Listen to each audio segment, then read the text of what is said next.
know my name. You toil and tumble, you play your games, 'cause I know you don't have what it takes. I'll build an empire from your mistakes. I'll build an empire from your mistakes. So try your luck, give me all you got. Only need one shot. So come and get it, so come and get it. So try your luck, give me all you got. Only need one shot. So come and get it, so come and get it.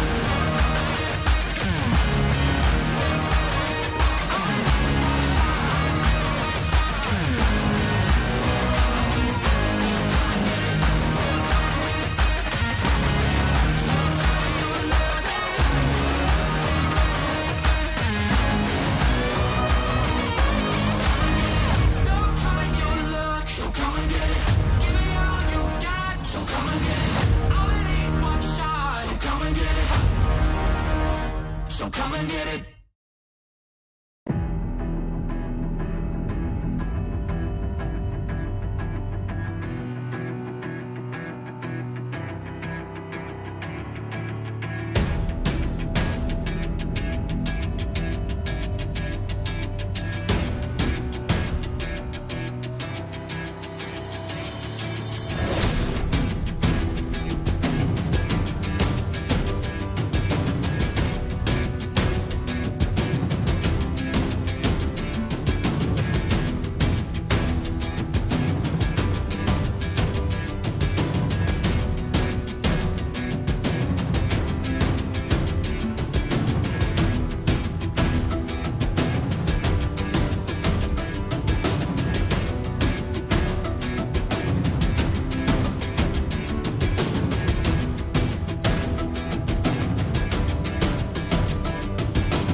Countdown to Green.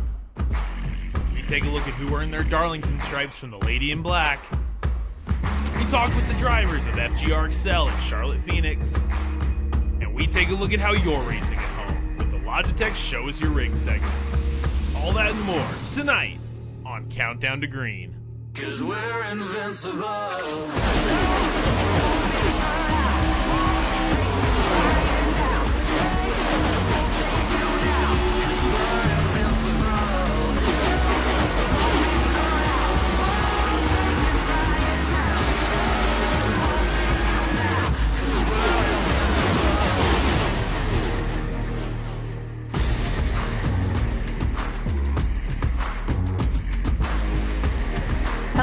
Welcome to Countdown to Green, presented by Wendy's. I'm your host, Camille Salazar-Hadaway, and joining me, as always, we have our analysts, Blake McCandless and Alan Cavana. How are you two doing?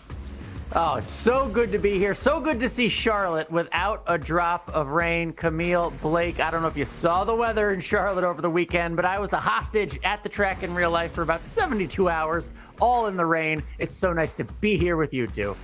So you're enjoying the virtual, controlled environment right now. Absolutely.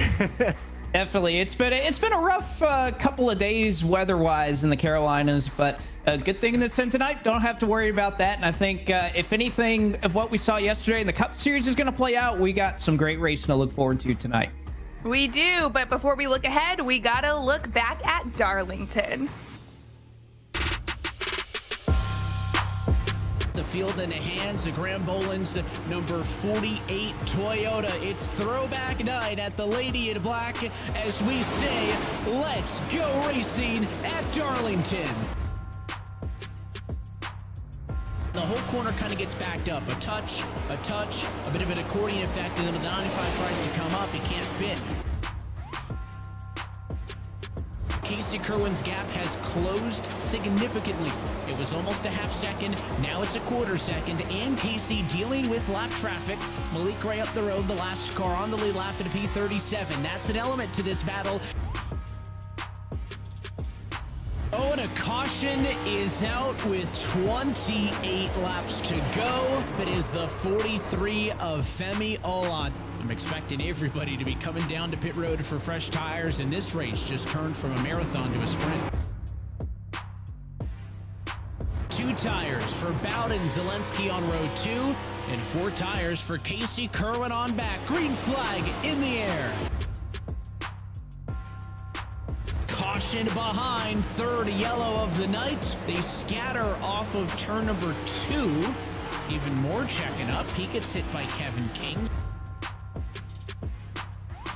Side by side for the race lead. Here comes Bobby Zelensky to the inside of Malik Gray. They touch in turn number 4, but the 7's got that preferred outer lane. He'll get the run down the front stretch. Kerwin goes high. He'll push the 7 into the quarter. Now it's Kerwin and Zelensky. They'll touch side by side for second. Brief top opportunity for the 7 car to get away, and it's a pass for P2 for Casey Kerwin. Kerwin gonna get underneath the 7 of Malik Gray. It's a move to third for Nick Ottinger, but off of 2, he is clear. And back to the race lead goes Casey Kerwin.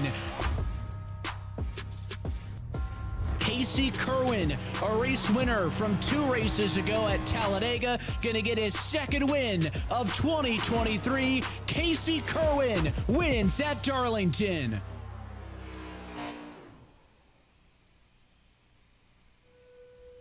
Casey Kerwin takes Darlington, and, well, let's take a look at the playoff standings.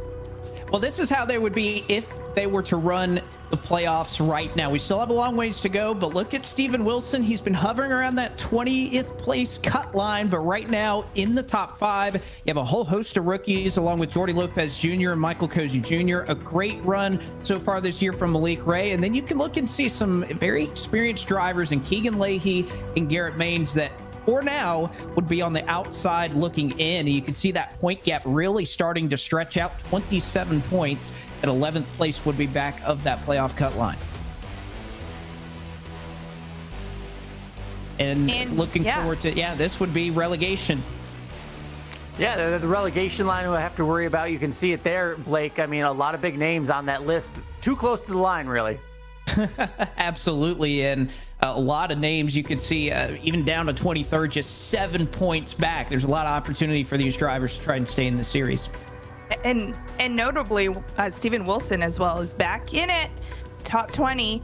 Now let's take a look at the team standings, Alan. Yeah, a lot of pride on the line for these teams. Team Dillon Esports still holding the flag out there front, but William Byron Esports closing the gap. They moved up one. You look down there, Charlotte Phoenix made +2 out of Darlington. They had a good run as well. So still a lot of pride. That goes all the way through the end of the season. Pride, money, a little trophy. You want those team standings. Teams still going for the title on that front as well, Camille. All right, now with all of that, I gotta ask you, what were your thoughts coming out of Darlington? Alan? Well, for me, it was just the risk that we saw Malik Ray take. We saw the point standings there. He took a big risk with his pit strategy, and I thought it was worth it, right? He had a comfortable enough points position where he could go with a pit strategy that was going to put him in best position to maybe get a win. Because if you get a win, it changes everything and absolutely solidifies your playoff spot, right? Well, he was in position enough that he could take a risk. It nearly paid off, and I like when you could take a risk, especially with strategy, because that shows you're a smart racer with a smart team behind you. I like what Malik Ray did. It was smart on his part. Now, lots of risk Alan's talking about, but Blake, what are your thoughts? Well, I'll kind of piggyback off of what Alan said there, in that you can't really trust anything in these races until they're truly over. It doesn't matter. We've shortened the length of the races the last couple of years, but just in this series history, we've seen it time and time again that as these races go along, we think it's all going to play out. It's all going to end under green. Very rarely does that happen, and that opens the door for somebody like Malik Ray to take advantage and try to gain some positions, some points on strategy. And even with 150 laps tonight at Charlotte, I think there's a good chance we see that again. All right. Well, these drivers definitely, I feel like they need to think about all the things that they need to do in order to secure their spot in the top 20. But let's check in with some of the drivers. Let's check in with FGR Excel. This is obviously Joe Graf Jr.'s team. So let's hear from Brown and Garrett Maines.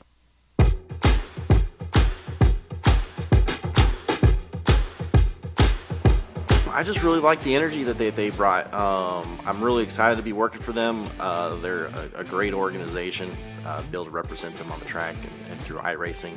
As they venture into the eNASCAR side of things, I think it's going to be a great deal going forward, and I'm looking forward to it.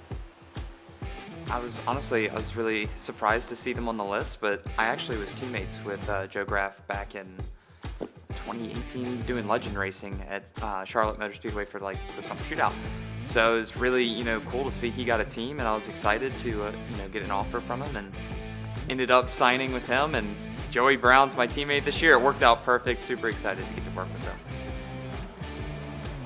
So we did really well in the Contender Series, and we're going to carry this momentum through the Coke Series this year. I think we have a really great group of guys working on all the setups and stuff. We're going to put the same work effort that we did in the Contender Series through the Coke Series, and I think it's going to really pay off at the end.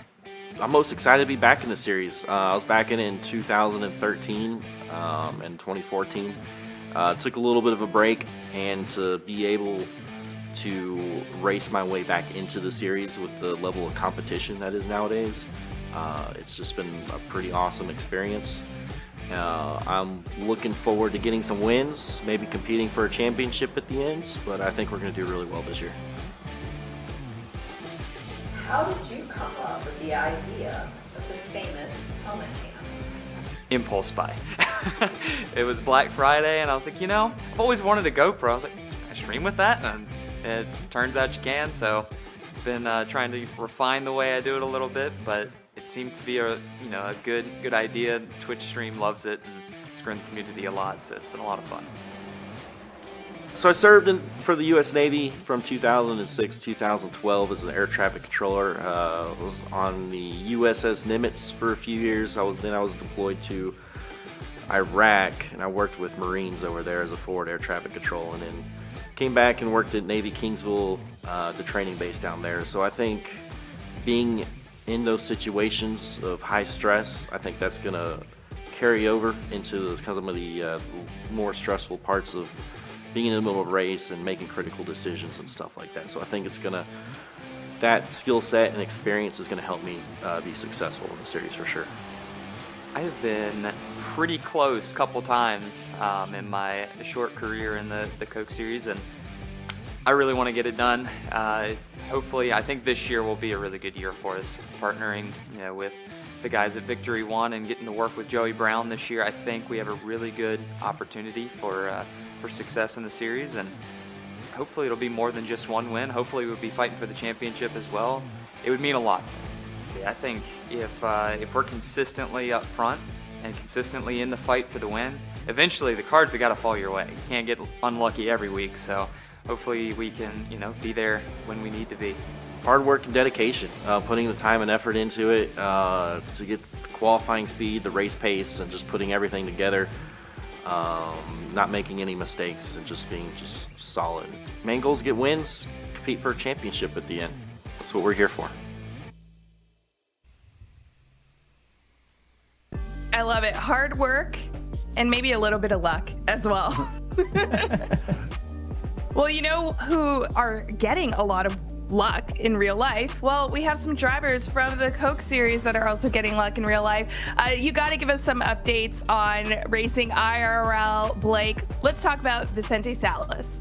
It's been really exciting to watch these drivers and how many of them have been able to transfer what they've learned on iRacing into real life. And one of them has been Vicente Salas, running for Carroll's Speed Shop, has 8 top 10 finishes so far, running a late model stock car at Hickory Motor Speedway, highlighted by his win we chronicled about a month ago or so, or a little bit more, over a regular iRacer in Michael Bumgarner and Tyler Matthews as well. He took the second of a 40-lap feature back at the end of March. So excited to see what he's doing. And even talking to him at Hickory for the Cars Tour race, he has more plans for his late model stock racing this year. So stay tuned. Vicente Salas has a lot of big things in front of him. Yeah, same feelings when I think of Caden Honeycutt. I love being on here with you guys, but then when I'm out there doing my NASCAR work in real life, I see him there at the Cup tracks. 7 out of 11 races he's been in the Truck Series this year. 2 top 10s for Caden Honeycutt in that 20 truck. He was lucky enough to race at North Wilkesboro Speedway in both the late model stock as well as the truck race. He finished 5th in the late model stock race, 17th in the truck race, which for that 20 truck, these are good runs. Caden Honeycutt really bringing the talent in all aspects of racing. It's so cool to see that crossover. It is great to see the crossover as well, to see the crossover at home, because from IRL racing to racing at home, we want to see your rigs. It is time for Logitech Show Us Your Rigs. This is where we get to see your setups, and our first one is from Alexander Rose. Yeah, this is a left-handed setup. Shout out to the lefties. I am one of them. Shout out to the European drivers. iRacing streamer. He's got a mixer right up next to the steering wheel. Nice full-size rim there. Very cool setup. Love seeing it, Alexander. Our next one is from Dalton. Ooh, this one is like racing a setup on the go. I've seen this before because I've done it myself. The old racing from the motel strategy, always cool to see how people are able to race even when they're on the go, when they're traveling. And he's got a Coca-Cola right there with him too. So he's keeping refreshed. Our next one is from Ethan, and this one is a slightly used racing chair. Yeah, slightly used is fair. I mean, cable management could use a little work, but I think we can tell he's a Buffalo Bills fan, so that makes him the best streamer and driver out there. Go Bills, baby. Scores points with me, Camille. I know. I'm not even going to argue with you there. But our next one is from Ian, and Ian got a little friend in the seat as well. That's Ollie. That's his friend, and I don't know who's driving at this point, but you'd be hard pressed to move the cat at a certain point. You walk in, you see the cat sitting there. Are you really going to be able to race, or is the cat going to be too stubborn? It's a big old cat. Cat Sim Racing. That's what's up next. We need a whole series dedicated to that. Herding cats. That'll be funny. This one, look at the lighting on here. This is iSim Race, ready to race and stream. Look at those colors, pure iRacing there. Clean everything. I can't argue. I can't pick out anything. I mean, it would be fun, and I'm envious of that streamer setup right there. Yeah, I think it is. I think it is. It's all in sweet style and the soundproofing as well. Ooh, yeah. So no one got to hear those intense moments. Crank it up. Our last one is from Jim. Jim, this is beautiful. The setting may not be as extravagant as what we once saw with all the colors and everything, the background of the last one, but this one, I mean, you got 4 monitors, direct drive wheel that you're working with.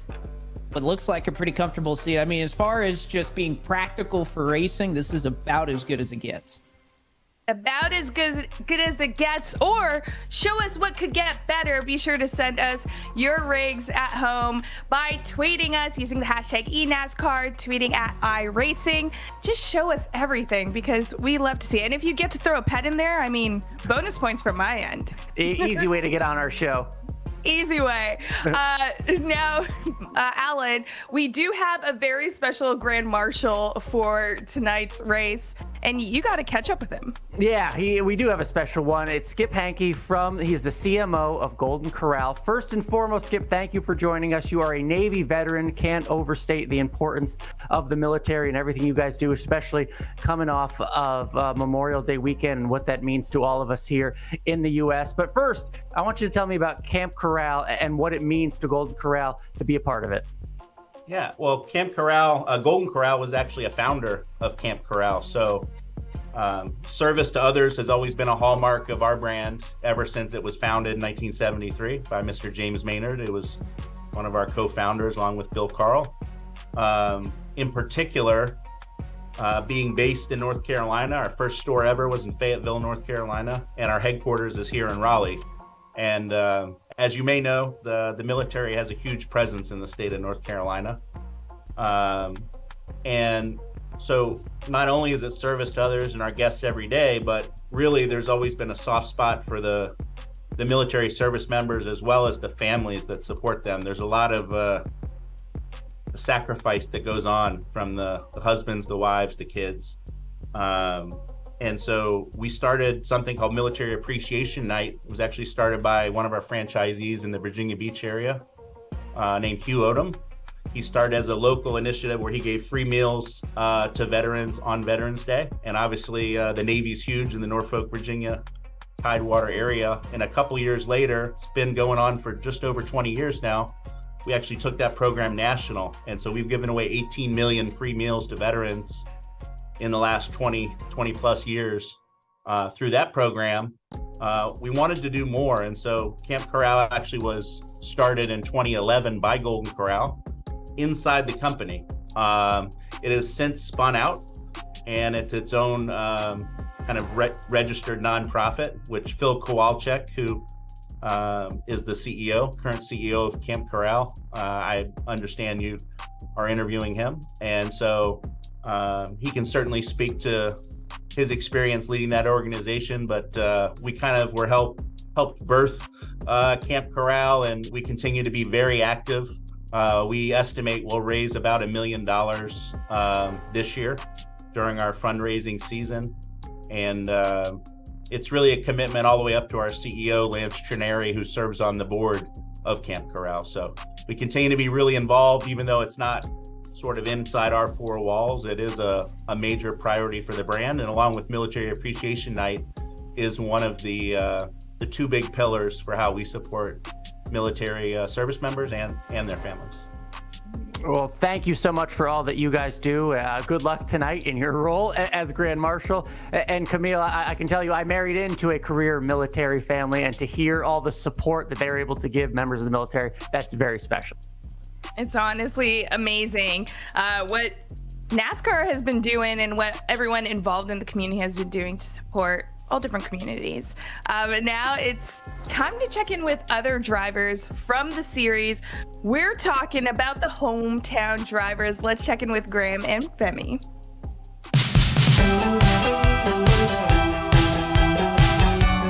The prospect of winning the team championship is what really pushed me to sign with Charlotte Phoenix Esports for this season. I have a strong partner as my teammate in Graham Bolin, and I think winning the team championship is something that, you know, we're going to be able to do this season. The team is great. The people running it is great. Doing live events is good practice for the Final Four. I made the Final Four last year, and I'm hoping to make it again and finish the job this time. So just the environment, all the people that work there is really good. So I'm just ready to get it done this year. The win in Daytona kind of gave me validation that I belong in the series, and it was kind of a culmination of all the hard work that went into the sim over the years, and it kind of all paid off in that one moment, and I'm always looking to build on that success. Being in the playoffs last season was a great success for the season as a whole. I gained a lot of experience by having the pressure of being in the playoffs for the last couple races of the season, and I'm looking to carry that momentum forward into this coming season. I think my practice is going to be a lot better for this year. I'm hoping to have more consistency with like not making mistakes, avoid mental errors like over aggressiveness, and just finish out the races. You have to be picture perfect in the playoffs. I almost missed it last year, and I felt like I drove really great, and just some things that are out of your control, because like at the end of the day, like there's so many variables, only so many things that are in your hands, so you got to control the most with stuff you control. I would like to just some redemption for last year. Just getting like that last run was just so bad, and I mean 100 grand sounds like great, so yeah. Being in the Final Four at Homestead would mean I'm going for $100,000 and a championship. And it would be fitting to win the championship, considering I'm from Boston, with the city of champions. So if I were to win the championship, then that would mean the following Thursday, everybody in Boston would be lined up for my parade. My biggest rival in eNASCAR Coca-Cola series is probably Steven. We practice with each other a lot, and we're always racing each other. So I think it's a healthy competition to where we push each other, make each other better. But he's a big rival. I want to beat him. Like that's who I want to beat. My biggest rival in the series is by far Bobby Zelensky. And Bobby and I have a long history. We've known each other for 13 years, and all 13 of those years have been filled with racing each other, from the consoles to separate leagues on iRacing to now racing together in the eNASCAR Coca-Cola iRacing series. And it's the most prestigious series, and being able to look at my best friend as my rival, I'm always pushing to beat him, he's always pushing to beat me. I think having a positive mindset and being very focused is what's going to drive me to victory this season. I need to stay composed throughout the races, and I just need to be in the right mental state heading into the race and keep that focus throughout the race. I would say mindset. Like no matter what happens, I'll just try to keep the same goal in the forefront of my mind. Try to stay focused on just trying to win the championship.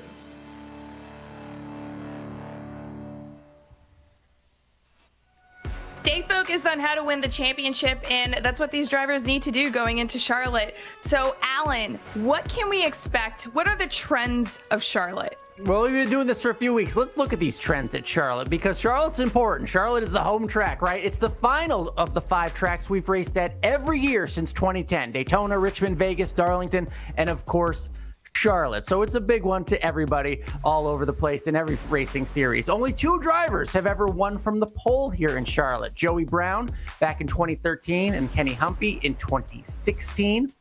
4 drivers have actually earned their first win at Charlotte, but 3 of those 4 drivers have never won another race in the series. So keep that in mind if you win tonight. That's all I'm saying. Only 1 driver has ever won here twice here at Charlotte. That was Ray Alfala, the former champ, multi-time champ in 2017, and then he won again in 2021. Ray knew how to get around here. And Malik Ray there, he's in that 51 car, so had plenty of experience. Only 1 driver's ever won the championship after winning Charlotte way back in 2010, the inaugural champion, Richard Towler. Look at this B-roll that we got from way back, different cars. It was Lowe's Motor Speedway back then. They actually ran Charlotte twice back in 2010, and the second race was the championship finale. A lot of old schoolers are going to love to see this video. Is this VHS? Where did we get this footage? I don't know if the kids even know where this is from that way back then, Blake. This is a while ago. I can remember. I mean, golly, that's when burnouts and smoke didn't even exist at iRacing. Yeah, it was a long time ago. We've come a long, great way. Yeah, the iRacing team's really good at going back in those archives and pulling that footage that we all love to see. But what I want to know more, now that we know the trends and some of the odds in the drivers are not in the drivers' favor, what does the track look like? What is going to be the hardest points of this track? Well, you saw it this past weekend in the NASCAR Cup Series, and again, it is a wonderful racetrack for these next-gen cars. 1.5 miles. Of course, you look at the 24 degrees of banking, both in 1 and 2, and a shorter and slightly narrower turns 3 and 4 here at Charlotte. It's obviously been open for a long time. Matt Busso won on fuel mileage here last year. But again, I think the one thing about Charlotte Motor Speedway and how it's played out in this next-gen era, a lot of lanes, multiple grooves, and a lot of areas for these drivers to make speed and attack and be able to make up as much time as they can in 150 laps. And Alan, I know you love yourself some Charlotte. You're like, I know facts. I could chime in anytime. So give me a good one that these drivers need to watch out for. Well, look, Camille, I had eyes on 900 miles of racing in one day on Monday. So what I want to see is these drivers going, from the bottom of the track to the top. That's what we really saw, is the track transitioning throughout the night, throughout the length of these races, and the drivers that were able to find speed and make a different lane and move up with the racetrack and the handling. Those were the ones who ended up winning the races on Monday and even Friday in that truck series race. So I expect to see that a lot tonight here in the iRacing series as well.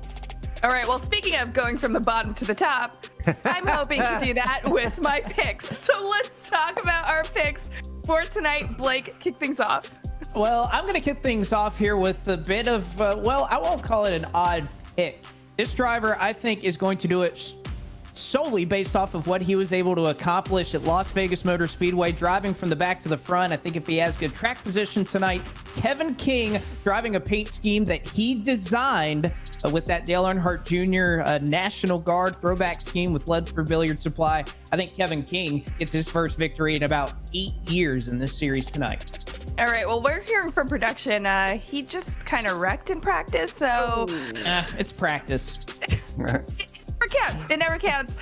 Okay, Alan, I'm hoping, you know what? I'm not going to say it, but I'm hoping that your pick doesn't go that far. But who's your pick? Well, from Charlotte, North Carolina, I'm playing prevent defense here. Michael Conti. Look at that beautiful paint scheme. And look, I took a hit last time in the standing, so I just got to go with what I know. Michael Conti, one of the best, going out on top. I'm just going to pick him and expect a great night, if not a win, and keep my points lead. That's what I'm doing, Camille.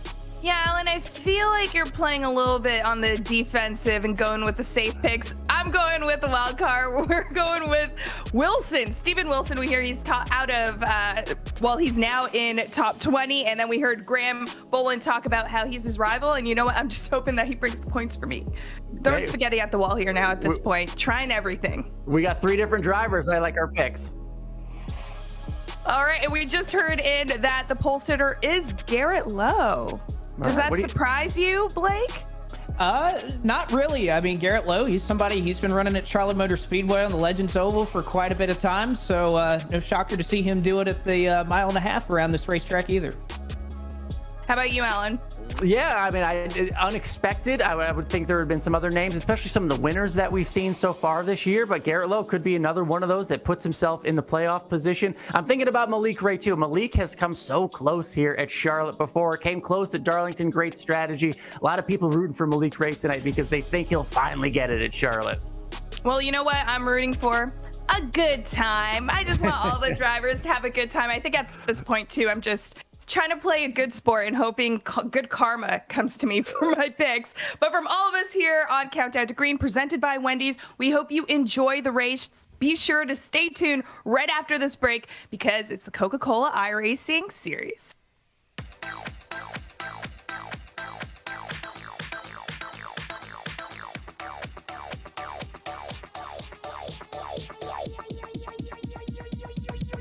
I need to try it first. There's your biggie bag. All that food for $5, right. That's my go-to. Ooh, that's my ride or die. Just like you and me. Bag boys. Bag boys, what you gonna do? What you gonna do when we bring your food? You can always bet on Biggie. Choose wisely. Choose Wendy's $5 biggie bag. Here and now is when it matters most. Heavy damage. Not last month or last week. or 48 laps ago when that bumper fell off. He's done. Here is where it must be left on the track. The anger, the hunger, the passion, and the drive to do whatever it takes to make it across that finish line first. Blow those rear tires off us, bud. Now is when the future is written. In the NASCAR Craftsman Truck Series. This is our series, where the stakes are always higher, where virtual meets reality. This is the eNASCAR Coca-Cola iRacing Series. Yeah, look at my shine with the blow. This is my time with it though. This is my time to be way at the top. Me and my guys gon' pay out the block. I don't look like boss. Time's right, and I know the city's walking in a long night. Promise you won't wanna watch like a sci-fi. My guys are high rises, high tide. Might drown if you come to my side. I pledge allegiance for lifetime. My squad connected like Wi-Fi. We grind and you see the highlights. This my life. It ain't a game now. Me and you, we ain't the same now. Lions coming out to play now. Opposition out the way now. Out of the way. You wasn't invited. Say you wanna play. I dare you to try it. You don't wanna try me. Don't step up to my team. Yeah, out of the way. Yeah, yeah. Out of the way. Yeah, yeah. Out of the way.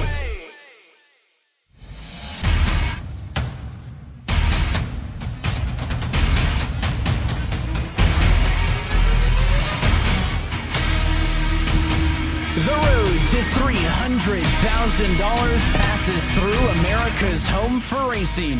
Where tonight from iRacing's virtual Charlotte Motor Speedway, we say good evening, sim racing fans, and welcome to the Coca-Cola 150, round 9 of the 2023 eNASCAR Coca-Cola iRacing Series.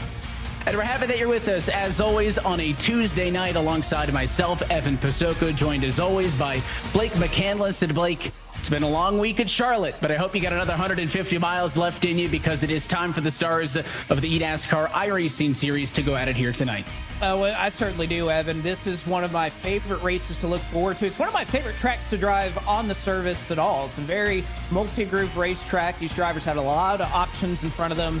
And I think after what we've seen at Las Vegas Motor Speedway a couple weeks ago, it bodes us for a really good race tonight. And new scenery for you, Evan. I'm noticing a little different background for you. We still listen. In the process of a move, last event for me here in Vegas. I'll be in Florida next time we say let's go racing in a couple of weeks. Blake, eNASCAR is in its backyard, and neither of us have our usual setup. So what gives? I don't know, but the guy that sat here, he finished 12th in a Carolina Pro Late Model Series race. So I'm excited to be here anyway. There you go. And listen, it's going to be a fun one. You mentioned Charlotte. It's a racetrack that fans, drivers, even the casual fans of the sim ride are so familiar with, because this is the first big track that you get when you download the iRacing service, and it's going to be a fun 100 laps for us here this afternoon. But enough of us talking. Let's go down and get tonight's festivities underway and hand things back off to Golden Corral Chief Marketing Officer Skip Hankey to get tonight's festivities underway. On behalf of the 361 locations of Golden Corral, our franchisees, and our employees, and a proud supporter and founder of Camp Corral, where we've raised $14 million since we founded the charity in 2011. Drivers, start your engines.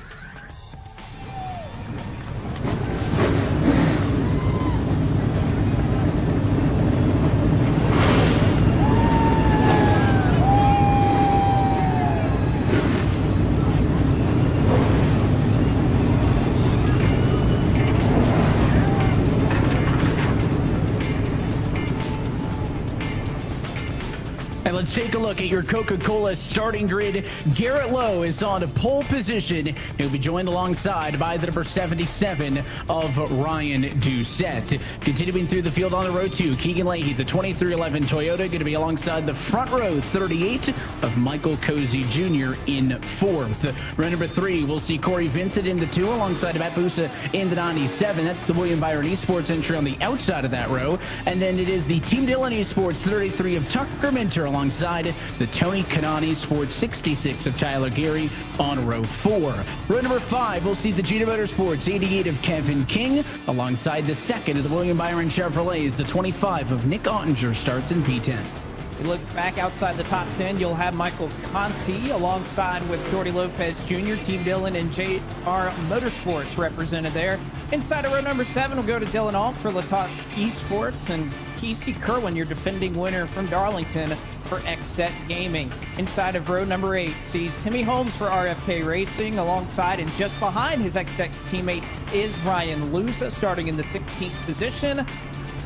Starting in 17th will be Colin Keister with eRacer, along with Jimmy Mullis in the 18th spot. That's for Rise Esports. And rounding out your top 20, Bobby Zielinski, a winner earlier this year for JGR. And FGR excels. Garrett Maines, heard from him earlier in Countdown to Green. That takes us halfway home. Row number 11 will see the Williams Esports 51 of Donovan Strauss alongside the Latard Esports 36 of Brandon McKissick. Row number 12 continuing on through the Stuart Haas Esports. Number 10 is Stephen Wilson right next to his teammate. It's another Blue Oval, the 41 of Dylan Duval. Lucky row 13 tonight. We'll see the Jim Beaver Esports number 7, Malik Ray, looking to catch up to his teammate who's on pole. He's next to the Charlotte Phoenix 48 car of Graham Bolin. Row number 14, we'll see the Rise Esports fueled by Sudoku 75 of Zach Novak, alongside the 2311 number 45 of Michael Guest. And 29th and 30th on the grid tonight will go to Tony Kadon's number 11 of Parker White and the RFK Racing 17 of Caden Honeycutt. Rolling off 31st will be Daniel Falkingham for JGR. 32nd, Front Row Motorsports is Alan Bose in the number 34 car. Starting in 33rd will be Femi Olot for Charlotte Phoenix. Heard from him in Countdown Degree as well. It's Derek Bordeaux along lineup in 34th for Elliott Sadler Esports. 35th is Derek Justice for Kansas City Pioneers. 36th will be Cody Bias directly behind his teammate in the 36th position. Vicente Salas will start 37th, and 38th will be Wyatt Tinsley, the other Kansas City Pioneers entry. We have all 40 tonight. Colin Bowden for eRacer and Joey Brown will make up 39th and 34th, respectively, for all 40 cars to make a start at Charlotte tonight. Good full one for tonight's Coca-Cola 150. That's a look at your starting grid, but it was Garrett Lowe on the front row who's going to bring us to the green flag this afternoon. Blake, you're dialed up with him. Garrett Lowe looking good starting up front here. A long race. It's sunny out. What are you thinking here to approach these next few laps and this race tonight? Yeah, it's a really hot track. It's really slick. We had our Big Green Egg Mustang dialed in for qualifying for probably the first time ever in my career. So it's pretty cool. I'm not real sure what to expect of starting up front. But yeah, we're going to have to manage tires quite a bit throughout the race. So that'll be something to keep an eye on. What does it mean to you? You've run a lot here at the Legends Oval over the years of the Charlotte Motor Speedway. Being able to have success in this eNASCAR Coca-Cola iRacing series on the big track, what does that mean to you? That's pretty special.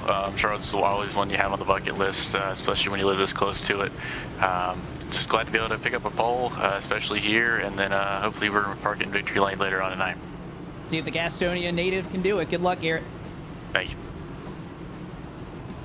He's got the best seat in the house, 2 top 10s so far this year for Garrett Lowe, and has a great opportunity to build on that here tonight. Of course, if you want all the latest news and updates from around the world of eNASCAR, then you can sign up today by scanning the QR code in the bottom right-hand corner of your screen to stay up to date with iRacing, the official simulation partner of NASCAR.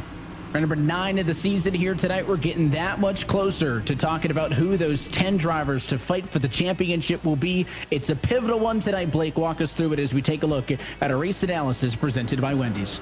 That it is 100 laps, 150 miles set for Charlotte Motor Speedway tonight. You get down to 45 miles per hour in a pit road entry that is deceivingly difficult, especially when you take into account that pit road wall that was added once they started running the Roval here at Charlotte Motor Speedway a couple of years ago.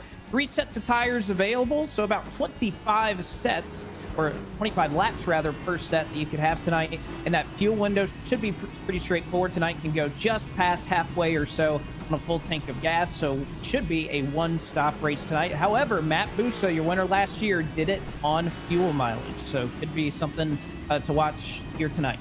Yeah, we'll see if tonight's 100 lap affair could play into that. Of course, more information on the schedule, the standings, and even info on how you could one day qualify to be a driver in this series. You can find all of that and more at iRacing.com/eNASCAR. we've been talking about, as I've put it, the comfort food part of the schedule. We've been to so many familiar racetracks over the last couple of weeks.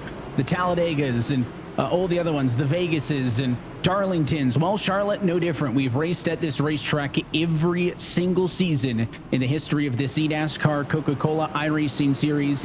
3 times. We've raced here twice over the course of the last 14-plus year career of this series. And tonight, maybe a ticket into the playoffs available for one of the lucky drivers when this one is said and done. We're happy to have you with us on the iRacing Esports Network. Pace car down and in. It's Garrett Lowe's field to control as they roll to the restart zone. Let's go racing at Charlotte.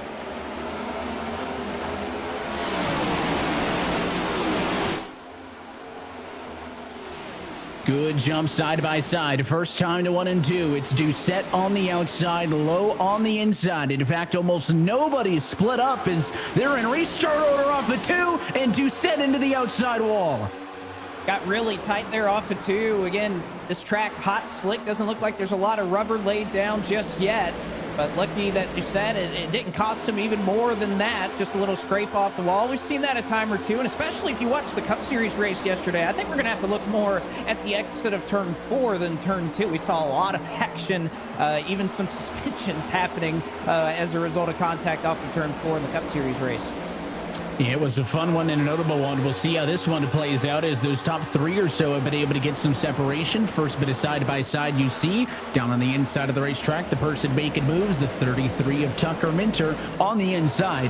Going to get around Ryan Doucette, and Doucette will slide from 2nd to 5th. Courtesy of that contact on the outside wall in turn number 2. Hopefully for him, it was just kind of kicked the momentum out of that car for the lap, and there's no damage on it. He settled into line, and the battle's going to be behind. It's your defending race winner, Matt Busa, in the 97 car, side by side with the likes of Michael Cozy Jr., Mike Conti, and others. And back in pack, how about 3 wide with the 4 of Ryan Luza squeezed between the 42 of Keister, who's on the outside, and Main's on the bottom, who will clear only to invite Jimmy Mullis to come by on the bottom. Well, again, especially in 3 and 4, we're not going to be able to see 3 wide, maybe even 4 wide at times really work out because it narrows up so much off of turn 4. So good job by these drivers early on. Saw a couple of Logitech cars that were up there earlier. Matt Busa, Nick Ottinger already. We're starting to go all the way up to the top to try and make up some spots. And at least talking to some of these drivers before the race, you're going to see a lot put their left sides right on that paint on the lower line. There is grip down there to be able to get the car to hook around the corner. They think that's the best place to save tires, but already a change for the race lead. Garrett Lowe falls on back, and Keegan Leahy takes the top spot on lap number 5. Nice easy move down on the inside. Keegan Leahy won this race back on May 21st of 2019. So he's somebody else who has had success here at the Charlotte Motor Speedway, and he takes over the lead after it was Garrett Lowe who led the opening 4. So looking off at the back of Keegan Leahy, the driver out of Halifax, Nova Scotia. We talked a lot about Keegan making the news the last couple of weeks and how he has helped that 2311 NASCAR Cup program with their road course performance and how he'll be relocating to the Charlotte area, but it is the Canadian out in front. Lowe drops to 2nd. Vincent rides in line 3rd. You can see it's about the top 10 or so single file, and around 10th they're really going at it. Some 3 wide from there on back as the midfield doesn't want to play nice with now 6 laps down at Charlotte. Obviously, Keegan Leahy in a great position here, has a little bit of clean air. You could say the same about Lowe and Corey Vincent, who we don't often talk about enough. And there's Kevin King, and he's going to spin as he gets loose, hard to the outside wall.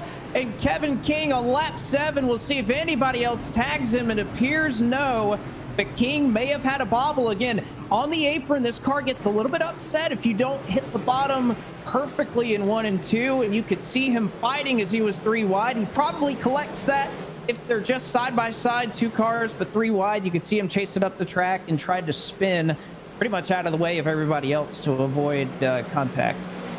Yeah, we saw that 3 wide kind of playing out that whole time as the about 9 or so cars in front of them were single filed out. We'll get a first, second look at this one. It's Tyler Gary, 66 in the middle, and up top is Casey Kerwin. We're looking for the 88 King on the bottom. They go in 3 wide, and you can see how tight Gary's on him. I mean, that's the slightest bit of a bobble as the 8 car goes up, Blake, but you're right, with Tyler Gary so low, that he instantly got into him, and at that point the car was all over the place and they scatter. I will say, for how tight that mid-pack was, I'm surprised it wasn't a bigger accident. Obviously Kevin King not enjoying that one. He gets the worst. Oh, he was smack dab in about 10th or 11th or so right in the middle of the field. It could have been a lot worse, and when you get Tyler Gary tight on you like that, you're going to pull. It's not going to handle well, and you could see that as soon as Gary got on King's door, kind of pushed him up the racetrack, and from there's not much you can do. Well, we used this opportunity under the yellow flag to bring back in Phil Kowalczyk, the CEO of Camp Corral. We've been talking about this program throughout the night, and Phil, welcome back into the show. I want to ask, for those at home who may not already know, tell us a little bit about what Camp Corral is. So the mission behind Camp Corral is to focus on children, and particularly the children of military families who have a parent or guardian who's wounded, ill, or fallen. And what we do is we provide summer camp, sort of the best week of your year, and we provide those summer camps in very, very high quality camps across the country. We have 19 camps in 15 states, and we have been blessed to be able to serve children from all 50 states. But the main mission that we have is to, first of all, allow kids to be kids and to have fun. But in addition to that, we focus on things that help them with self-confidence, coping skills, and for our military kids, particularly the idea of connection. So the ability to be at camp surrounded by another 100 kids who have a similar life experience just gives you a great place that you feel that you belong and that you feel you can have friends. Well, if I'm at home watching the broadcast and interested, how can I learn more and get involved? Great question, and a couple of different ways. One, get the word out. If you know of a family that qualifies to be able to be a part of Camp Corral, we would love to send even more children.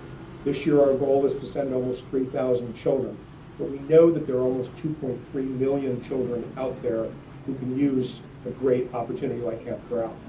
So get the word out if you know of a family. The second way is obviously to help with money. This program is available to our military families at no cost to them, but it still costs to send a kid to camp. So the only way that we're able to do that is through donations and through great sponsors and partnerships like eNASCAR and Coca-Cola and Golden Corral. But we really appreciate every dollar helps transform the life of the child, and that's a great investment. We appreciate the time, Phil. Thank you again.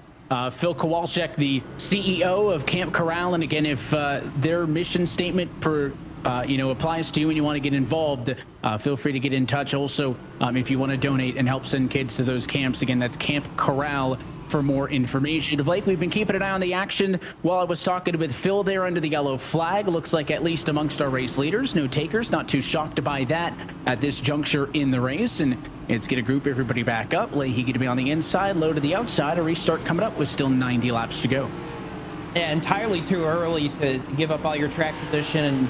And there's a couple of cars that pit about 5 or 6. They're going to have fresh tires, but can't imagine they're going to be able to move forward too much before they kind of run the good off of those Goodyear Eagles. Pace car off it in. Let's see as Keegan Leahy gets to dictate the start to this one. The initial start saw side by side on the front row. Not this time. It's a great jump. Keegan Leahy is going to have all the lead off to turn number 1. And here comes Corey Vincent on the inside of Garrett Lowe to challenge for second.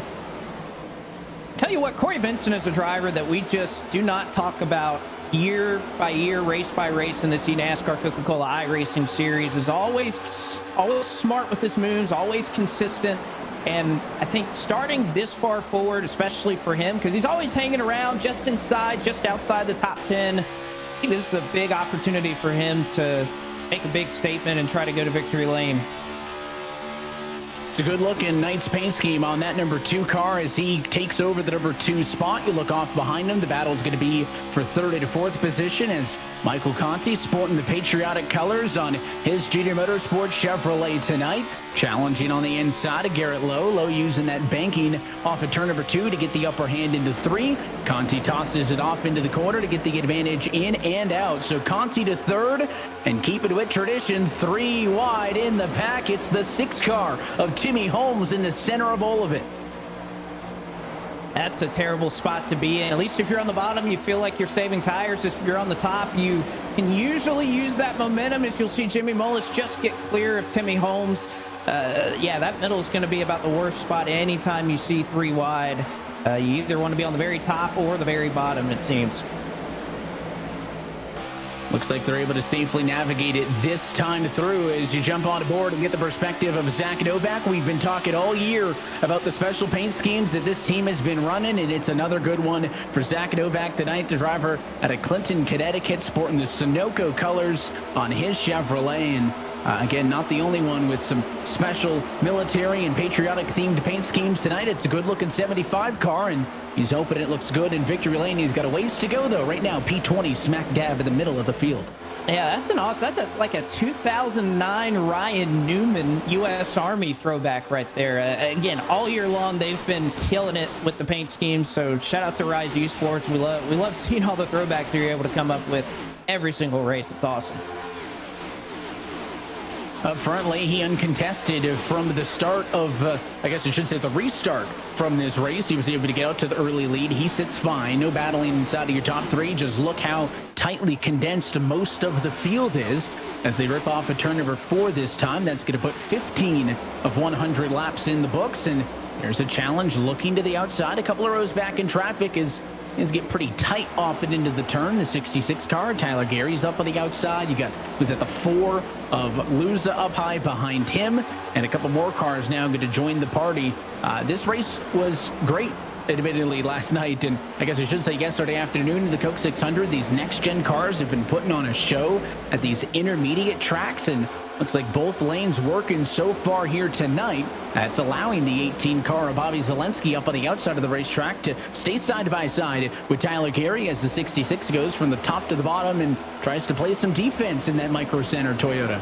Well, I think after what we've seen in this series from the last couple of years, and whether you want to save for the long run or kind of get track position, I think the line of thinking of these drivers has somewhat shifted the last year or so to always want to get track position. We know how sensitive and how much you have to save your tires with how racing is right now, and you can see a change up front battle for the race lead. It is Corey Vincent that is going to go by your sim driver and Keegan Leahy and make his way past. So Corey Vincent change for the top spot. First time he gets out in front tonight. I mentioned Matt Busso won this race last year. Let's go on board with him. It's the Logitech onboard camera.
He was working hard there on Tucker Minter to battle for 6 and 7. We step back a little bit to Jordy Lopez, who sits in 13th spot right now as a bright number 3 Chevy of Lopez, as he has slid back a little bit from where he started in this race, -4. And there's a good look at the Camp Corral paint scheme on that 3 Chevrolet.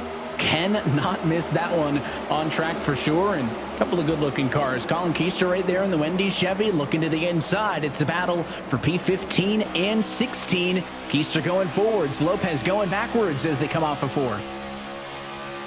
Now, Lopez has just been so strong here to start this season for Team Dillon. Really, that whole team has put together an incredible season. I mean, look further up the road, you have Tucker Minter, won at Daytona, and every single week it seems like we're talking about these two just putting themselves in position. And I know as we continue to go on through this year, you have to win to get into the playoffs, but the more we've seen a lot of the same drivers up front maintaining speed, like Michael Conti, Nick Ottinger, you have to think that the door is open for somebody like a Lopez, like a Minter, to maybe get in on points as we continue to see some great battles back here for about the 15th or 16th position. A year ago, the story was, how many different race winners could we see? We've seen that a lot in this next-to-gen era, but that has not been the story this year. Handful of repeat winners. Kerwin's got 2, Conti's got 2, Zelensky's got 2, opening up the possibility for drivers to points their way in. The 40-minute Dylan Duval ahead of the most recent bout of 3 wide. You're looking off of his rear deck lid towards Zach Novak and Donovan Strauss. Bram Bolin 3 wide as they battle for what is about 19th position on track. There's looks like 2-3 more battles of 2x2 right behind him. So the midfield here is where the action is. And this is only about 2.5 seconds off of the race lead, despite being in the 20s. Goes to show you, Blake, not a ton of ability for these drivers to get far away from one another. And that's why it's so tightly condensed in the corner is behind Duval. You see the 51 at least briefly went out in that battle. And then Bolin going to jump right back out to the outside to challenge again. One thing I noticed on board there, and if we could go back maybe for a second, was Dylan Duval, was he driving with one arm?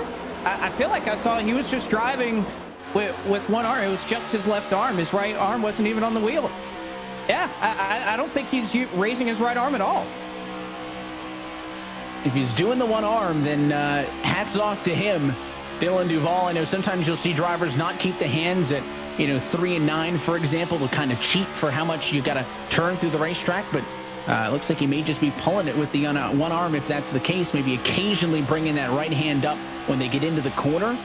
It's not a long race, so he certainly isn't in a position where he needs to, kind of conserve. It's not 600 miles. 600 miles on the sim could be grueling. 150 tonight, more of a sprint. But if it, is the most comfortable way for him to get around Charlotte Motor Speedway, then why not? And Dylan Duval in a good spot. Up front, though, the battle for the race lead is on. We had mentioned that the race lead was taken over by Corey Vincent. Well, Keegan Leahy took it back. And now Michael Conti looking for his first laps led of the afternoon on the bumper of Leahy, the third member of our broadcast team. Blake, we got James Pike on a pit road, listening into the radio. Keegan Leahy said, at least for him, he feels it's really important to stay up front. He says his car feels so much better in clean air, so he was very aggressive in passing back Corey Vincent, and that leads me to believe he's going to be very aggressive in trying to defend this. Here goes Conti side by side for the race lead.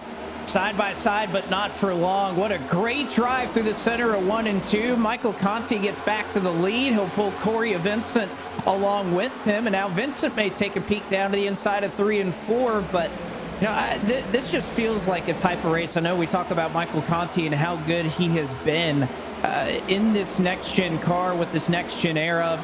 He's going to go away after this year, but he is going out with a fight. And just him and Team Conti, Junior Motorsports, it's impressive the amount of work that small team does to come out and just be so fast everywhere they go. And no shocker to see Conti taking full advantage here and trying to get what would be his third win already of 2023. Yep, 2 wins so far, 4 top 5s. I've said it a couple of times this year, and if he keeps driving the way he has, you'll keep hearing it from me. It may be the best shape that we've seen Michael Conti in maybe ever.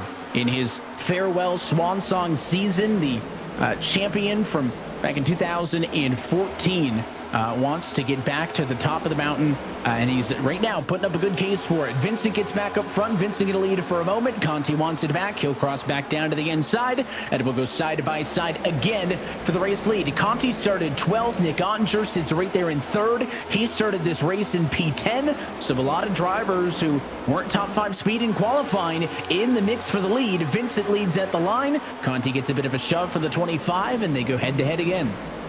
I tell you what, Conti's going to get a lot of help here. Again, those 2 Logitech cars behind him, they've been working together in this series for years. And, well, I say that, and Ottinger says, well, buddy, it was great pushing you, but I'm going to try to go by and make my claim to the race lead. Conti looked a little bit loose there for a couple of laps as he was running the outside. You have to imagine if he was heating up his right rear. And this has just been vintage or quintessential Casey Kerwin this season. Qualifies about 15th, hangs out for a little bit, makes up a lot of positions on restarts, and yet again, he is back up here in the front, in the top 5.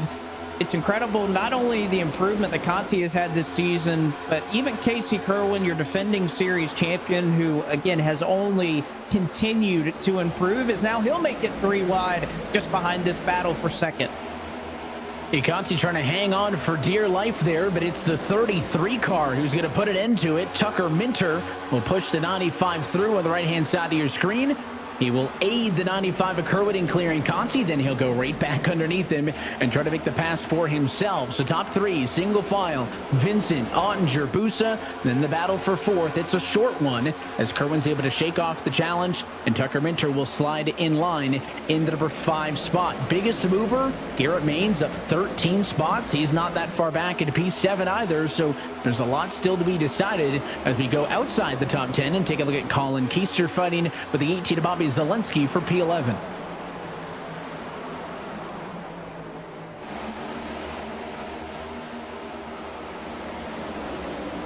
See Colin Keister able to move back up. It's been pretty distinct here, Evan. You know, we talk about how much track position matters, but it seems like here at Charlotte, if you have a fast car, you can make your way through the field. It is not necessarily where you qualified. Is how this race is going to end as we nearly see a crash 3 wide again, and Mullet's going to jump what was part of the entry to the bus stop on the front straightaway. Incredible there. Yeah, not the Roval today, but the 46 off it into the turf. Mullis hangs on. The priority early is lead out front. Leahy says he wants to be in front. Conti says he's losing the right front from pushing so hard, but they're all chasing down at the moment. Corey Vincent, Cozy close it in. A long way to go still at Charlotte.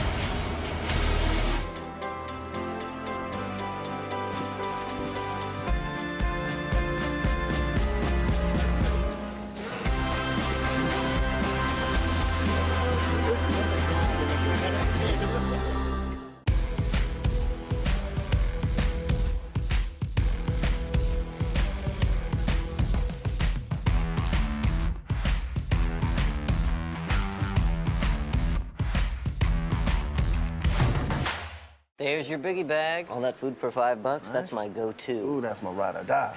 Just like you and me. Bag boys. Bag boys, what you gonna do? What you gonna do when we bring your food? You can always bet on Biggie. Choose wisely. Choose Wendy's $5 biggie bag.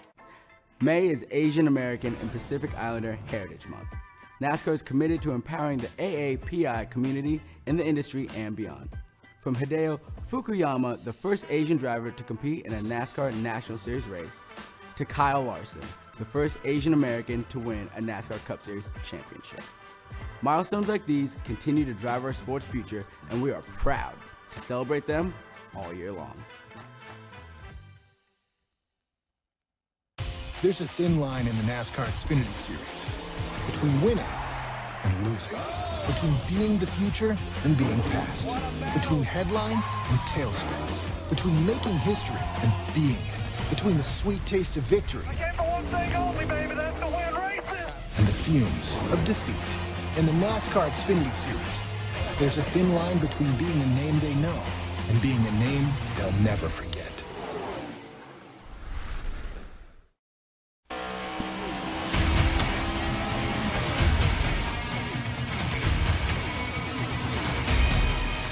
Back live at iRacing's virtual Charlotte Motor Speedway, where coverage of tonight's race is brought to you by Coca-Cola, the official fan refreshment of eNASCAR. By Logitech G.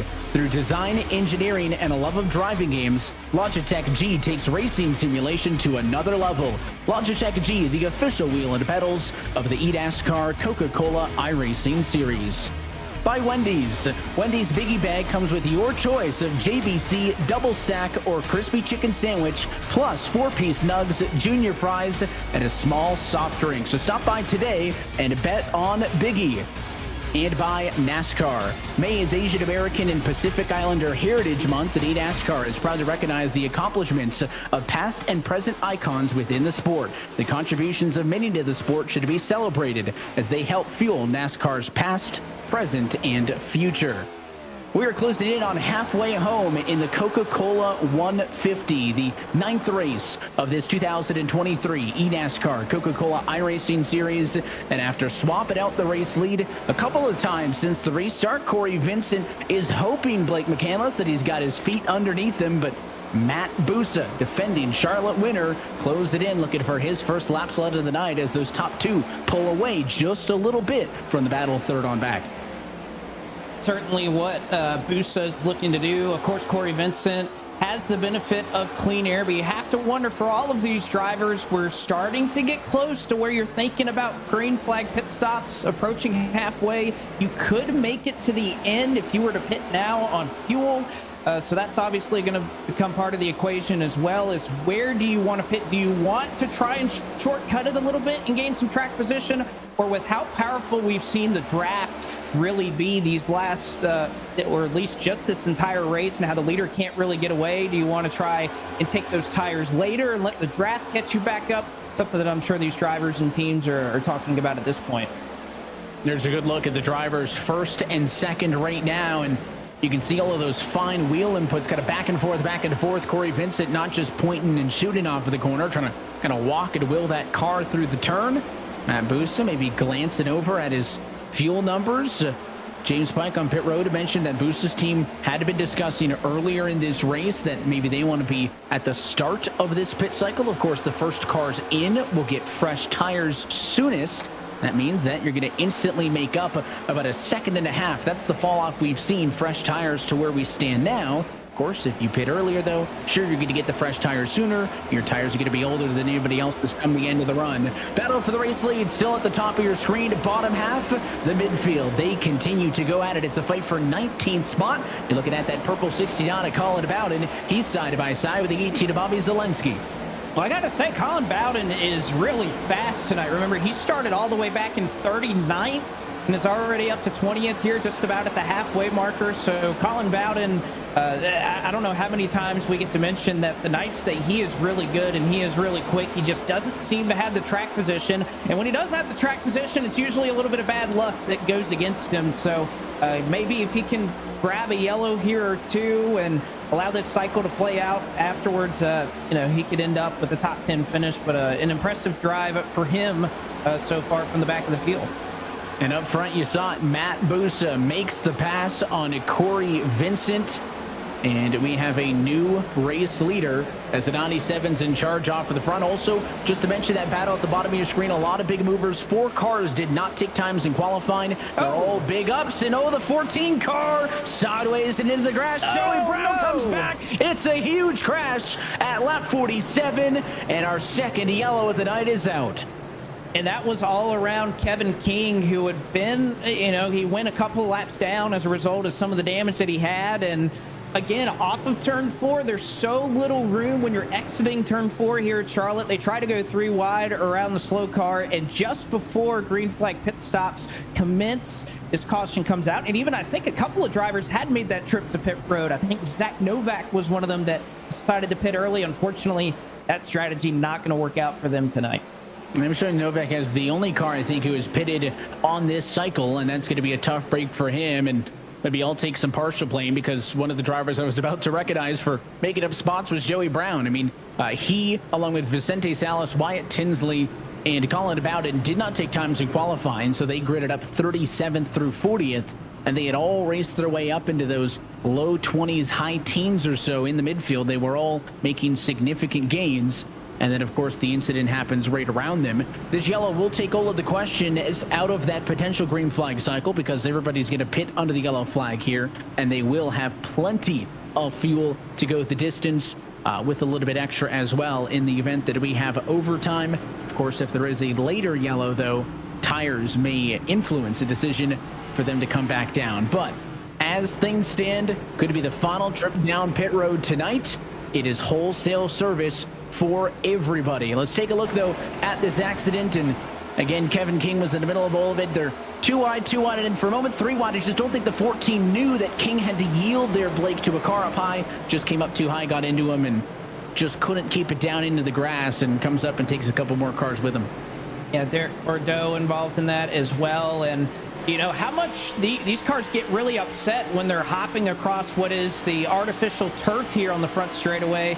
Take a look at it one more time. This is a little bit further back. This is Parker White's vantage point, and well, you can use that turf a little bit. It almost drives a little bit like concrete or like asphalt on iRacing. So if you can barely clip it, you're probably okay. But as soon as you're starting to jump the curbs a little bit with this next gen car, and you jump the floor in this thing, it's a handful.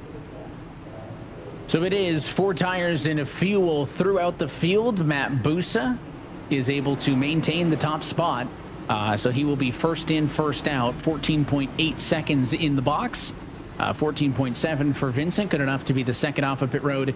Again, it is the same strategy for everybody else. It is worth noting for Corey Vincent that he was both loose and tight on that run, but the looseness was worse than the tightness is what James Pike is reporting from pit road. So they add 17 gallons of fuel and a small adjustment on wedge to hopefully set him up for a better run to the end of this one. Blake, and let's get the perspective of Joey Brown on that last incident.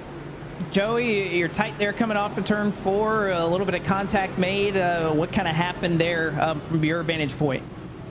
Yeah, I didn't realize that they were still 3 wide coming up off the corner. Kevin being slower in the middle there, and kind of just misjudged it. Man, we were flying. We came from the back, and we were just driving through everybody, and just got kind of stuck on the bottom there, trying to. We were faster than all the cars in front of us right there, but we just couldn't really do anything with it. Just didn't have room, and just unfortunate. We were going forward. Well, next off, I'll ask you how bad the damage is, but also being able to come out and race at Charlotte's Memorial Day weekend, you being a veteran yourself, how special is it to partake in an event like this and with everything that goes on around Memorial Day and Charlotte Motor Speedway? And it's just awesome. I'm very fortunate to be able to do this, and this is my favorite track. Kind of clipped the wall in the qualifying and ruined a good lap, and I had a fast car. I think we could have been in a shot to win. It's where I got my first Coke Series win 10 years ago. It's been that long, but yeah, it's just I wish we could have done better, but I mean, it is what it is. We're gonna pick it up, try to improve for the rest of the season, see if we get some momentum going, and we'll just got to do better. All right, Joey. Well, thank you for your service to our country, and again, hope you can salvage some spots here at the end of this deal. I appreciate it. That race win for Joey Brown, as he mentioned, it came on May 28th of 2013. Won 2 races that season. Also won at Atlanta later in that 2013 season. He had a picture of that race on his wall. Goes to show when we talk about drivers re-entering this series through the Road to Pro ladder and through the relegation, that it's not just true rookies, and we've got plenty of those true rookies in the field here tonight, but it is also drivers re-entering the series from years past. And Blake, there's a good look at the photo from that race in 2013. Looks like some timing stuff as well back when it was the DWC days. So 10 years ago for Joey Brown, a winner here at Charlotte in the eNASCAR iRacing Series. Yeah, you saw it a little bit earlier if you were with us on Countdown to Green, the replay of that, but it's great to see kind of everything comes full circle in this series, and you have so many young guns that are looking to try and win for the first time, and so many veterans like Joey Brown, like Kevin King, as a matter of fact, who have been around for such a long time, and hope that they can teach these young guns a few things as well. We'll take on the perspective of this restart courtesy of the Logitech onboard camera. Going to be 51 down, 49 to go. You're on board with Nick Ottinger, Matt Busa, control car on the inside of the front row, Corey Vincent to the outside. It's a restart with 37 cars on the lead lap, coming to 49 laps to go at Charlotte. Green flag back in the air.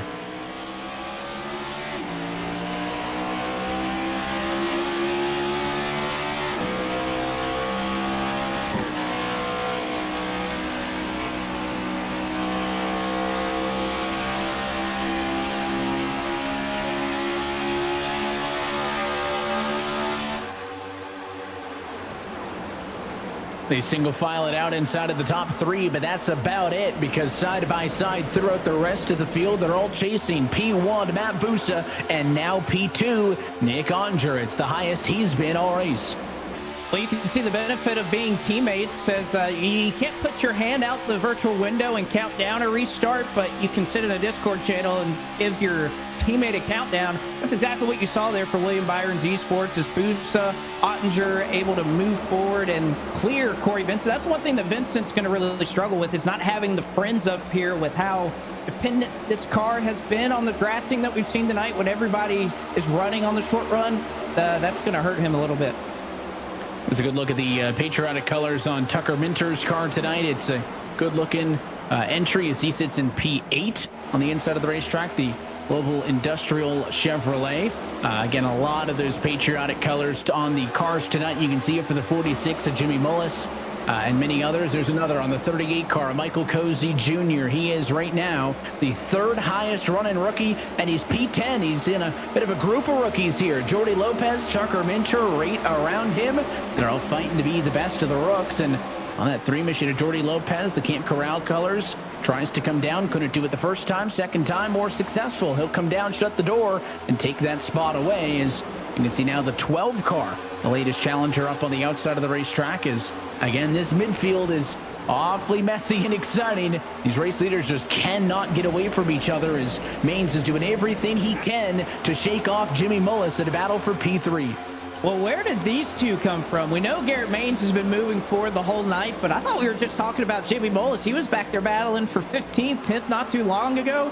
He's already up to 4th, although here comes Casey Kerwin once again, making hay up here on the top side, 3 wide for 3rd. We'll see if Kerwin can get pulled back from the side draft, but an incredible job by these drivers to make up those spots on pit road to put themselves in position. Oh no, Mullis slips up, and you can see Maines has to react to that. Now Minter going to go all 4 tires into the turf to try and make a move by. So Minter making the move on Jimmy Mullis, who's got the NASCAR Hall of Fame on the hood of his patriotic 46 car tonight. They are side by side as they race off at turn number 2. Slight advantage to Mullis on the outside. This fight for 4th and 5th position. Mullis admittedly didn't have a super impressive pit stop or anything, just really put it to it. The end of the last run, the start of this run, up 14 spots to get to where he sits right now, and looking for more as he clears for that position, make it plus 15 for Mullis. I think that is good enough for the 3rd most positions gained out of anybody in the field here tonight, as the iRacing drone is going to chase him down the backstretch. And I think one thing the drone is going to show you really is how well that outside lane is working, how many more drivers are starting to move up. It's really down around that middle seam that you're going to run here in 3 and 4. Very difficult to make the very top side run in the wall in turn 4 work here in the sim. But a lot of these drivers, Jimmy Mullis included, he fell back to 5th within 2 laps. He got back up to 2nd, making his way around the middle. Not necessarily all the way on the top, but it's been the middle, right along this seam that you saw Ryan Loser running right there.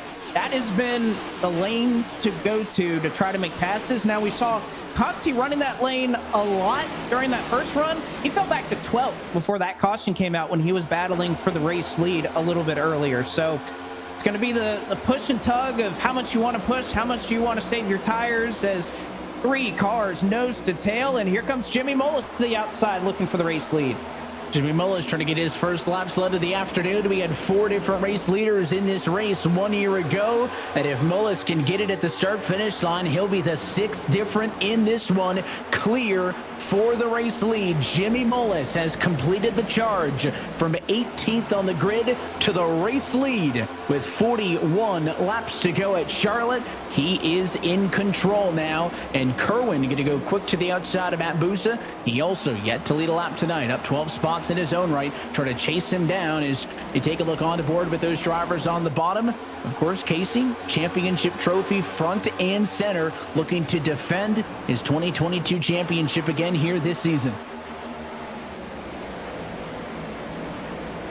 See Mullis there, a big lean as he's going down into the corners and trying to look back in his mirror, give draft to somebody that isn't moving forward with a little bit of momentum. As you can see, it's starting to single file out and get down towards the paint there on the bottom. First 5 or 6, 7 or so cars starting to single file out, but I have to really like the position that Casey Kerwin's in. I know we've seen Mullis able to move his way forward, but Casey Kerwin I don't know. It's just there's been this mystique about him this year that he is always able to find his way at the front of the field when it matters most. And I think the more experience he gains putting himself in these type of positions to win races, it just plays to his benefit. Now, Jimmy Mullis is going to be no slouch either.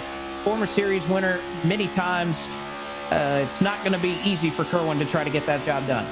And it's going to be a tricky one, but certainly a little bit more work to do for Mullis as Casey Kerwin comes into here tonight, third in the championship. Mullis, though, leads for the first time tonight. We are in the home stretch, good on fuel to the end of this Coca-Cola 150. Jimmy Mullis leads, Casey Kerwin challenges, and Nick Ottinger sits in third. Can anybody catch that 46 car?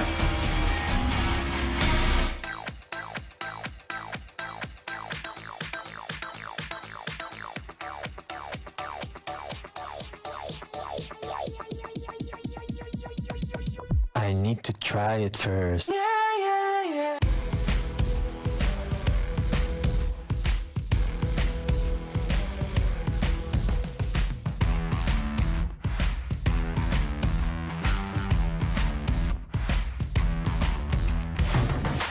When you want to be the best, you can't settle for the rest. For anything on iRacing, there's just one name you need, Makoni. We now provide the best of the best in setups, paint schemes, coaching, broadcasting, and event organization.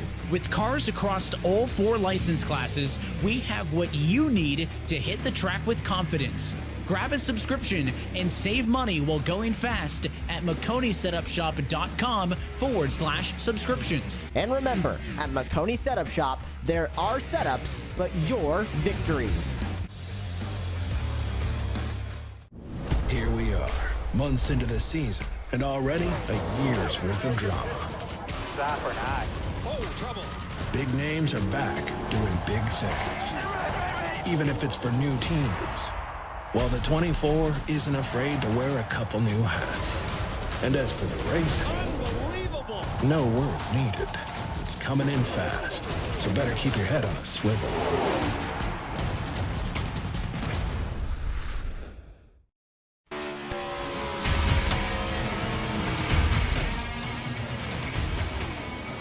Continuing coverage of tonight's race is brought to you by Coca-Cola, the official fan refreshment of the eNASCAR. By Logitech G. Through design, engineering, and a love of driving games, Logitech G takes racing simulation to another level.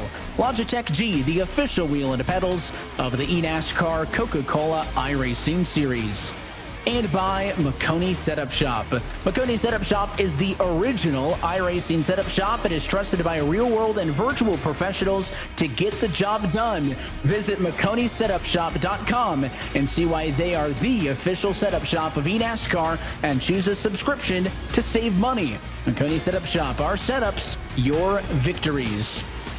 And that yellow billboard of McConey Setup Shop fitting as the yellow is out, the 23 car around just moments ago for the third caution flag of the afternoon. Keegan Leahy involved in this one was in 13th position at the moment of the yellow. It all happened off in 3 and 4. Blake, I know in one way or another the 4 Orion Doucette was around as well, so we'll wait to get a second look, but this poses a question maybe, right? We've been out there for 20 laps. We're good on fuel, but do we see takers here? I think you got to look at what you saw in the Cup Series race yesterday, depending on how many takers there are. Think about Zane Smith staying out on 20 some odd lap old tires. Didn't work out for him. And I think looking at the field, they don't think it's going to work either. They have plenty of sets of Goodyear Eagles left on pit road. Actually, it'll be one more after this set of stops, assuming everybody takes 4. But pretty much everybody in the field not going to risk it. They're going to come get 4 fresh tires. Ottinger comes down pit road second. He's going to be looking for a little bit more short run speed as we take a second look at what happened in the 4 car. Almost contact as they come off at turn number 2, just side by side. And you just hurt them. I don't know, was the 48 trying to get in line there, Blake, or didn't appreciate the first contact and was just trying to scrub some speed off? I mean, it didn't look like he was anywhere remotely clear, and it was just a slight touch as he was kind of moving up to arc into 3. If I had to give my not so expert opinion, usually when you race really hard, you're going to race them hard back. And I think that's just a case of, yeah, they had a little bit of contact before, and Graham Bolin was going to side draft Ryan Luza as close as he could. And, well, he got a little bit too close right there. Luza tried to enter the corner, and Graham Bolin was already less than an inch off his door. So I think that's the product there. That wasn't intentional necessarily, but I think if you're going to squeeze a guy like that, you can't really be shocked if that's the end result.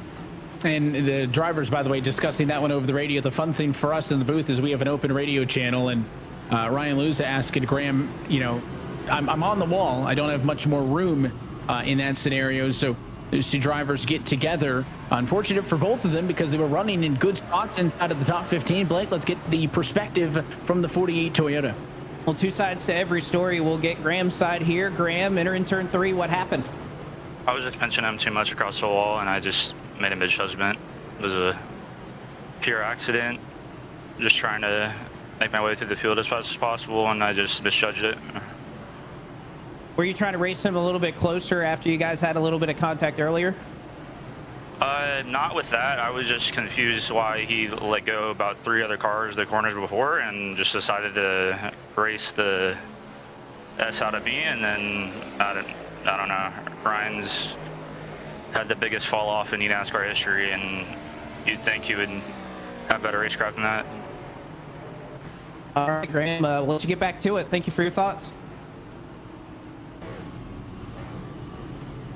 But you get Graham's perspective on that one.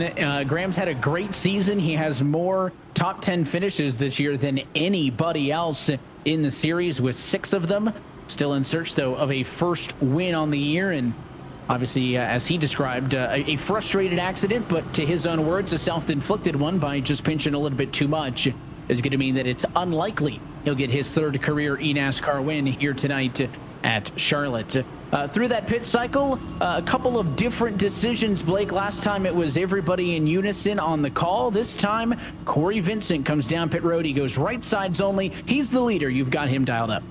All right, Corey, 2-tire call, 30 laps to go. I know these races can get crazy at the end, but how do you like your chances after seeing the amount of drivers that came out and took 4 tires? I think this was the best option for us, honestly. Our car's been solid, but that last restart, we kind of lost off track position, and I just didn't see us making it back up if we took 4. I think the only option for us was to take 2, and it's definitely going to be loose, but see if we can hold on to it, and maybe we'll get a couple cautions to help us out. What is it about this racetrack in particular? I know you've always been strong here. What is it about this track that you think plays to your strengths? Yeah, I've always been good here, but I think the thing that's helping me tonight is the track temp. Track temp's really hot, so it's slick out here, and I like driving the car loose. So I think that's why we've been able to put ourselves up here. But I gotta thank my team my team at Lockdown Racing, all the guys that worked on the car, and we got a shot at it, so we just got to make it happen. All right, we'll go let you shoot your shot. Corey, thanks for talking to us. Thank you. Obviously, some high expectations for Corey Vincent. He talked about losing all the track position. That was down to a horrendous P5 when the yellow came out. So he obviously has some pretty high standards. He comes into tonight 23rd in the points. We've talked relegation a couple of times so far this season. He needs some critical points here through these summer weeks and into the end of the regular season, and he feels like tonight is a good opportunity to fight for maybe a race win or his first top 5 of the season. So mixed strategy, but about half of the cars inside of the top 10 to go for 2 tires. It includes all the cars on the front 2 rows. Corey Vincent takes the green flag. We're back underway with 29 laps to go. Well, you can see a result of it right there. Steven Wilson didn't get a great launch, spun the rear tires a little bit. That's going to happen, and that's what you're going to see. We heard from Corey Vincent there. The track temperature is hot. We haven't had a day race in Charlotte in what seems like forever. So to take 2 tires here, really interested to see how these cars that are already a little bit free with the slick track temperatures, how much looser they are, because you can see Wilson holding up Casey Kerwin. That car is sideways on this opening lap. And Blake, if I remember correctly, you picked Kevin King tonight, right? Yes, that is correct. So then I can go through and say that the 124-degree track temperature is the second hottest thing of the night, next to your pick for Kevin King, who had that incident and is in 38th position. You go on board with Colin Keister there as he rides right now in third. He's another one of the drivers on 2 tires. The guy behind him is the first on freshies. You got to watch out for Mullis, the first car on 4. Mullis stuck, though, behind the 55 of Vincent now. So Keister up to second with his sights set on the race lead. Well, and before his 1-year hiatus for the series, guess what Colin Keister did? He was a race winner at this racetrack. So Colin Keister showed out here late, playing a little bit of strategy, but I think you give that Wendy's Biggie Bag Chevrolet some clean air. I think it's going to be pretty sporty. Oh, man, what a move by Tucker Minter into turn 3. 3 wide, 7 car in the middle of it all. It's Malik Ray, who's got the best or the worst seat in the house. Depends who you ask. He's trying to get ahead of both the 38 and the 20 car, and they can't go anywhere. Now that 20 is going to go way up the hill, and that may open up the door as Wyatt Tinsley drops back to a battle with the 18 as Zelensky. He drops back even further as that white 20 car got a little bit loose. It had to get out of the throttle as it came off at turn number 2. So Colin Keister going to play defense and continue to hang on as they chase down the 43 of Femi Olatunbosun, P16 on the racetrack right now in the mix here. That's those ever identifiable Charlotte Phoenix Toyotas. He's chasing down the 17 of Caden Honeycutt in front of him. Haven't talked much about either of those two, but both Femi and Caden up 17 and 15 spots so far tonight. Yeah, this has been a racetrack where if your car has speed, you can move forward, and if it doesn't, you've fallen straight to the back. So good to see for Honeycutt, for Femi, that they have it figured out. And again, I think you really start to see these drivers that like to run with hot temperatures really show their case here and succeed. I think Honeycutt is certainly one of them. You can throw Femi in that category as well. And Femi doing a good job in the midfield there of trying to continue to improve on his position. 39th in the points. Again, a little bit of work to do. Second half of the year, he's looking to make up about, I'd put it in the ballpark of, 200 points to get back up above the relegation bubble. Limited starts this year, so may not be in the cards for Femi this season, but who's to say that you can't come through and steal a win, make some noise. Let's take a look again live at the top of your screen, but a second look on the bottom. You're watching that 40 car go 3 wide. The 3's underneath, pushes up, and wow, really squeezed the 40 there, but it will not take the 40 out of the race. So Dylan Alton does a good job to shake that one off, and he eventually clears that 77 to Ryan Doucette, but a close call for the Coca-Cola Chevrolet.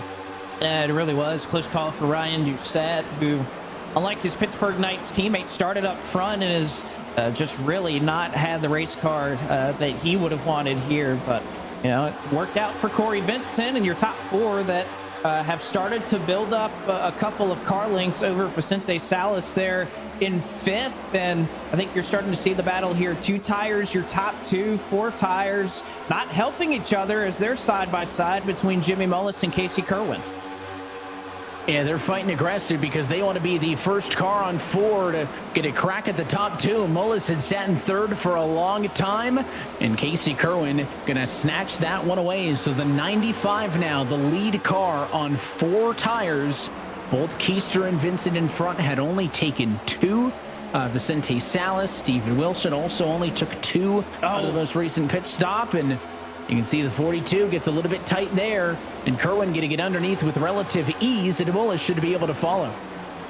Yeah, Keister got a little bit of the apron right there, and we've seen that a number of times tonight. Drivers that hit those left sides kind of beneath that blue part of the paint line that's down there at the bottom, and it just upsets these cars so quickly. Especially here at Charlotte. I mean, even the Cup Series race, you saw probably some of the best drivers in terms of car control, and Kyle Larson, Christopher Bell, that had their own issues and self-spun, and any of the drivers looking out and how they're wheeling this. It's been a part of things tonight, especially considering we've had a day race here.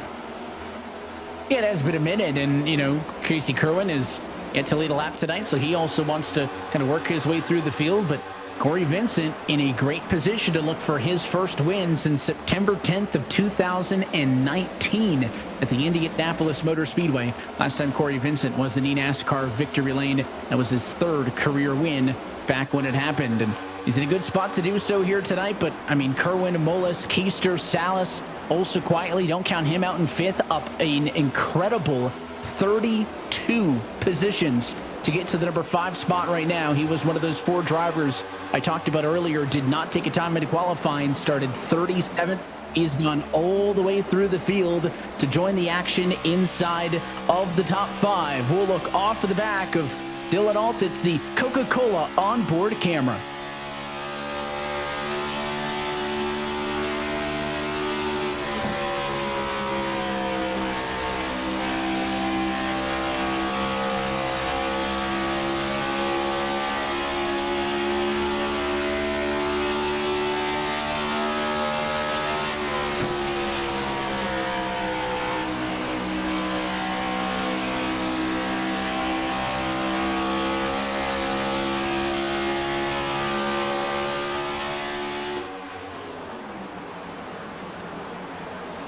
So Dylan Alt riding right now in P19. Still that midfield seems to be some of the most aggressive stuff on track, but right now we're fighting for the race lead. Casey Kerwin has caught and is going to go underneath Corey Vincent in a battle for the race lead. Only 14 laps to go this next time by, and for the first time tonight, Casey Kerwin, top of the scoring pylon. He leads at lap 87, and now here comes Mullis, also on 4 to the inside of the 2 of Vincent, and you have to wonder, is there anything Corey Vincent can do here with those 20-lap older left side tires? Bit of a wobble off the corner, can't defend that one, and both Kerwin and Mullis are through to 1st and 2nd. Really curious to see there how Mullis and Vincent were going to play that. I don't think either one of them wanted to be side by side and let Kerwin get away. What a drive off the corner, though, from Jimmy Mullis. Again, 2 tires for him, and he got a great drive off the corner, and you have to imagine the difference in desperation. I think you can see it on these 2 drivers' faces. Casey Kerwin, multiple wins, knows his destiny is to make the playoffs yet again this year, and Jimmy Mullis looking for his first win in a long time and a spot in the playoffs.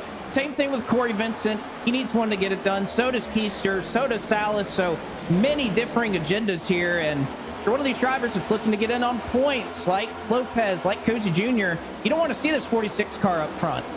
Mullis led that time by the line. There was a time when Mullis was a regular winner. He won at least one race 4 years in a row from 2018 through 2021.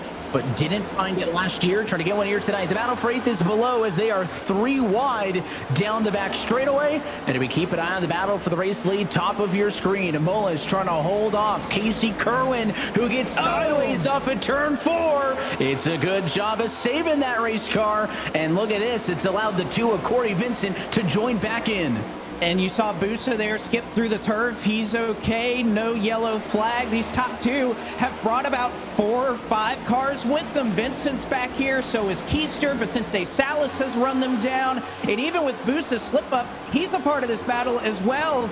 There's really no go unless you can form a 3rd lane, but these 2 being side by side, they're running their tires off, they're racing their hearts out, but they're also slowing each other down, allowing everybody else to come into the picture.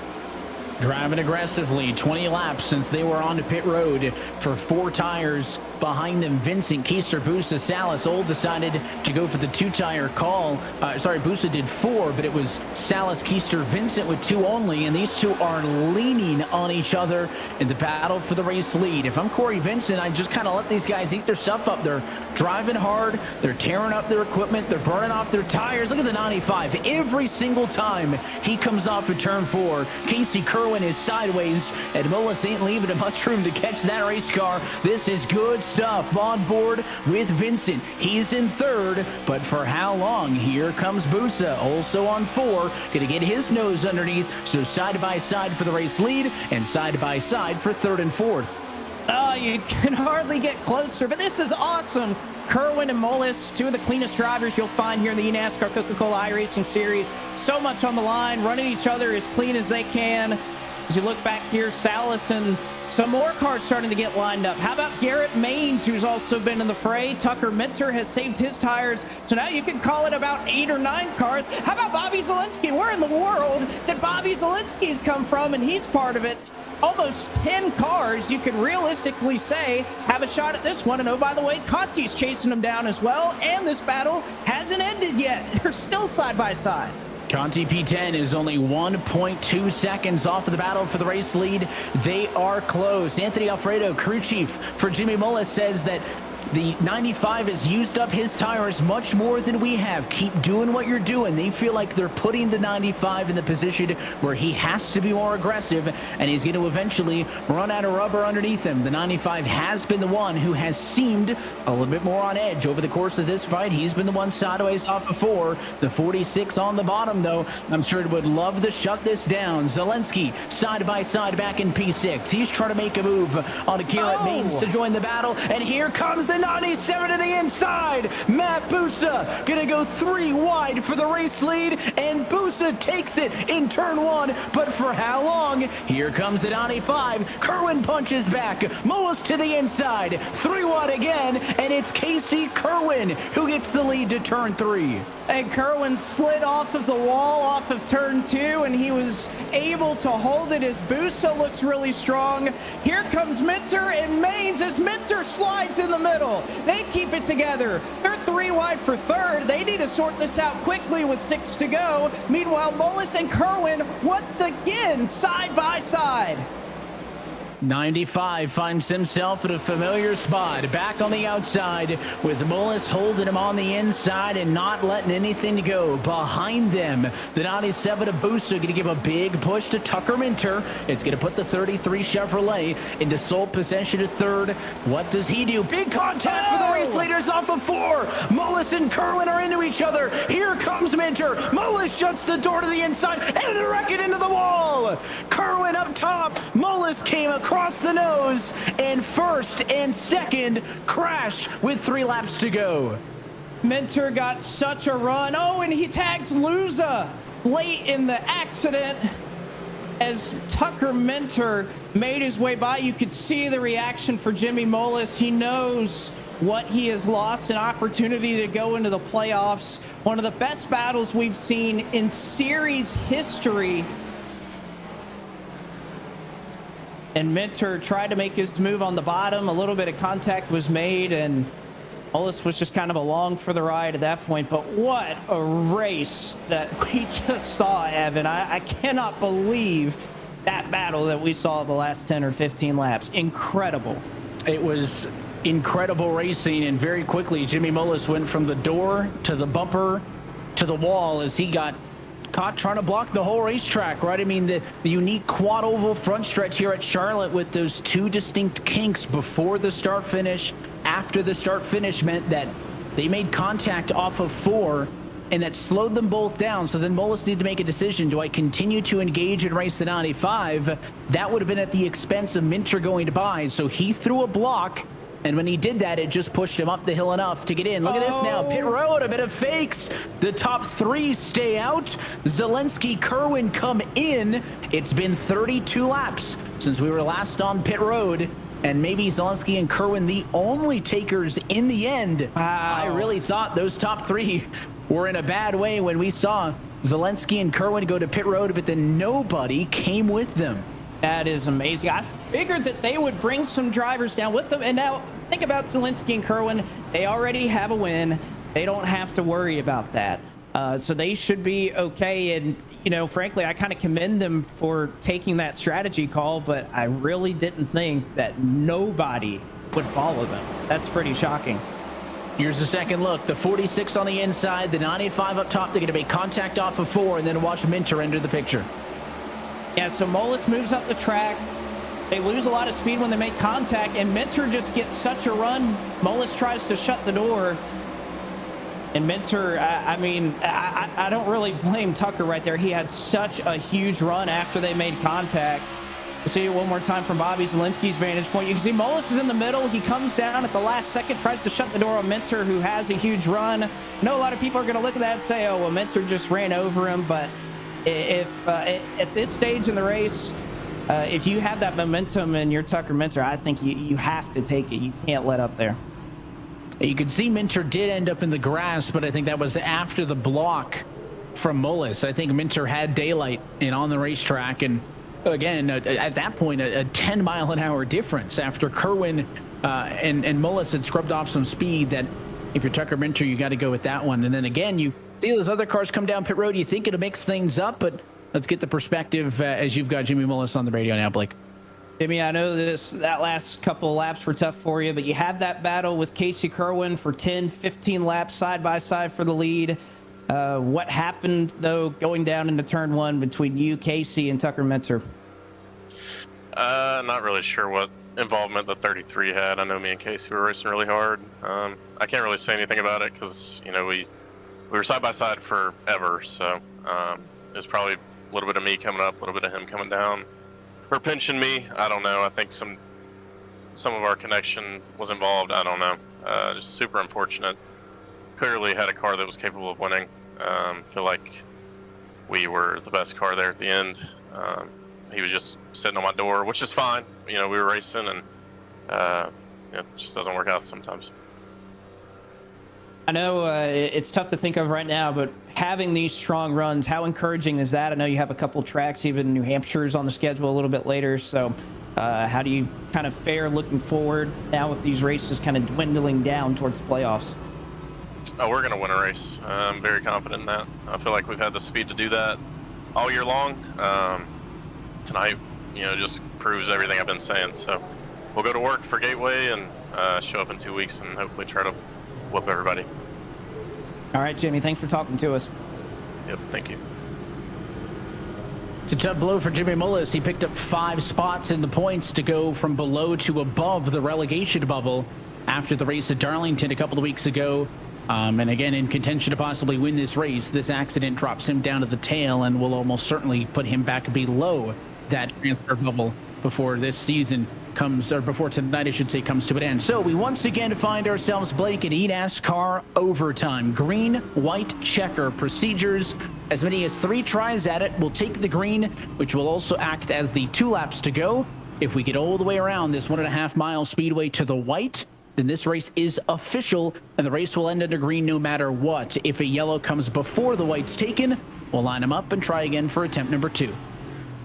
I know we go over this just about every single race we have in overtime, but my goodness, it seems like we've already thrown up this graphic about 7 times in 9 races or so. We have seen a lot of overtime this year, and this one may be the most interesting. Again, think about when these drivers last came down in pit. I know fuel likely not a concern, but look at how many drivers have been on the apron during this caution flag. If we go 2 or 3 attempts, I wonder if some of them short fueled and didn't add some when we had these recent restarts to try and tighten up the race car. I wonder if I heard a couple of them saying saving fuel for sure. We've had 3 different 2-time race winner this season. Tucker Minter wants to be the 4th. He'll be on the front row. Garrett Maines to the outside. Green flag in the air. 2 laps to go. And the inside stack it up hard. The race leaders, though, going to make it off to turn 1. And the 12 car on the outside. Maines is right there fighting for the race lead. This is all going to come down to Matt Bussa here. These top 2 going to side draft each other and kind of take each other out of the picture. Bussa may have a run. Again, Minter, your winner at Daytona. A win doesn't help him, but Garrett Maines needs a win to try and lock into the playoffs. And Maines had the advantage as they went off to turn number 3, but off the corner, it is all Tucker Minter. They will make it official. White flag in the air. 1 lap to go from Charlotte. Maines still sits there. Started 20th. Has raced his way all the way up. Hasn't led a single lap tonight. He wants to lead the 1 and final one. Tucker Minter, though, serpentines down the back. They're wrecking behind. But your race leaders, home free to 3. Maines now. Shot is on. He'll throw a shot to the bumper. Minter gets sideways, boosted to the inside for 2nd, but it is the twice as lucky for the 33 car as Tucker Minter. His 2nd win of his rookie campaign comes at Charlotte. Garrett Maines gave it everything there in 3 and 4. I know we're at Charlotte, but he almost went for the bump and run there. He sent it so hard into 3 and 4. And unfortunately just couldn't have a run when he was side by side there with Matt Bussa. But what an impressive performance yet again This Team Dylan esports outfit has been so incredible this season, and it continues here for Tucker Minter, who, you know, he won at Daytona. He wasn't locked into the playoffs, but essentially this second win should be good enough to just about lock him into the postseason. This winning moment is brought to you by Coca-Cola, the official fan refreshment of eNASCAR, as Team Dylan Esports continues an incredible 2023 campaign, as Tucker Minter is now a two-time race winner in 2023. And you're right, Blake, at 162 miles an hour, they touched in turn 3. That 12 car certainly sent it in there. Garrett Maines tried to loosen Tucker Minter up a little bit, but it was more so the 33 held strong. The 12 nearly lost second in all of that as Busa came into the picture, and Tucker Minter leads only 7 laps en route to victory here tonight in the Coca-Cola 150. Let's take a look at your Coca-Cola move of the race from this Coca-Cola 150. And as they raced side by side, it was the game-changing moment. Mullis, Kerwin for the race lead. At that time, Tucker Minter was in third, and this is how he got to the point. And again, it started when Kerwin and Mullis made contact there off of 4, gave Minter momentum as Mullis went down to block. It's just not quite aligned. Mullis goes up into the wall, ruins his race. Obviously, Casey Kerwin involved in that as well. But Minter comes out unscathed. You got to take these runs when you have them. He took it, and then 2 more laps on a restart was good enough to get him yet another victory here this season. And you saw as those cars wrecked into the outside wall, that 12, Garrett Maines, was right there, side by side with him. If there had been about a 5-foot difference, maybe the 12 cars in control for the final restart. Instead, Tucker Minter was able to hang on and defend. He's a 2-time race winner in 2023. Blake, you're with him. A win at your home track, Tucker. But first, I think we have to ask about the contact there in the dog leg. You get a run on Mullis and Kerwin. Just want to hear what you think happened from your perspective. Yeah, I mean, it was coming down to the end of the race, so obviously you got to go for it as hard as you can. And I saw Jimmy and Casey were fighting really hard, and my right rear tire was just about shot, so I knew I had to take any run I could get. And I saw them kind of, going up the track, kind of putting each other in the wall, and I figured, well, here's my chance on the bottom, so I go as low as possible. And I didn't want to go into the grass and make anybody mad like I was cutting the track or anything, so I tried to bail out, but Jimmy just parked it on my nose, and from there I felt like it was out of my hands. I don't think I really wrecked him or anything. I felt like I just hit him square on the bumper, and then whatever happened between him and Casey, I didn't really see it other than to miss it. All right, well, looking forward, you have your second win in your rookie season. Is that something that you envisioned, going to victory lane at a track like Daytona, but now doing it at 1.5 miles at Charlotte as well? No, I mean, absolutely not. I was hoping going into the year to get 3 top 5s and to have 2 wins and 1 coming at 1.5 miles.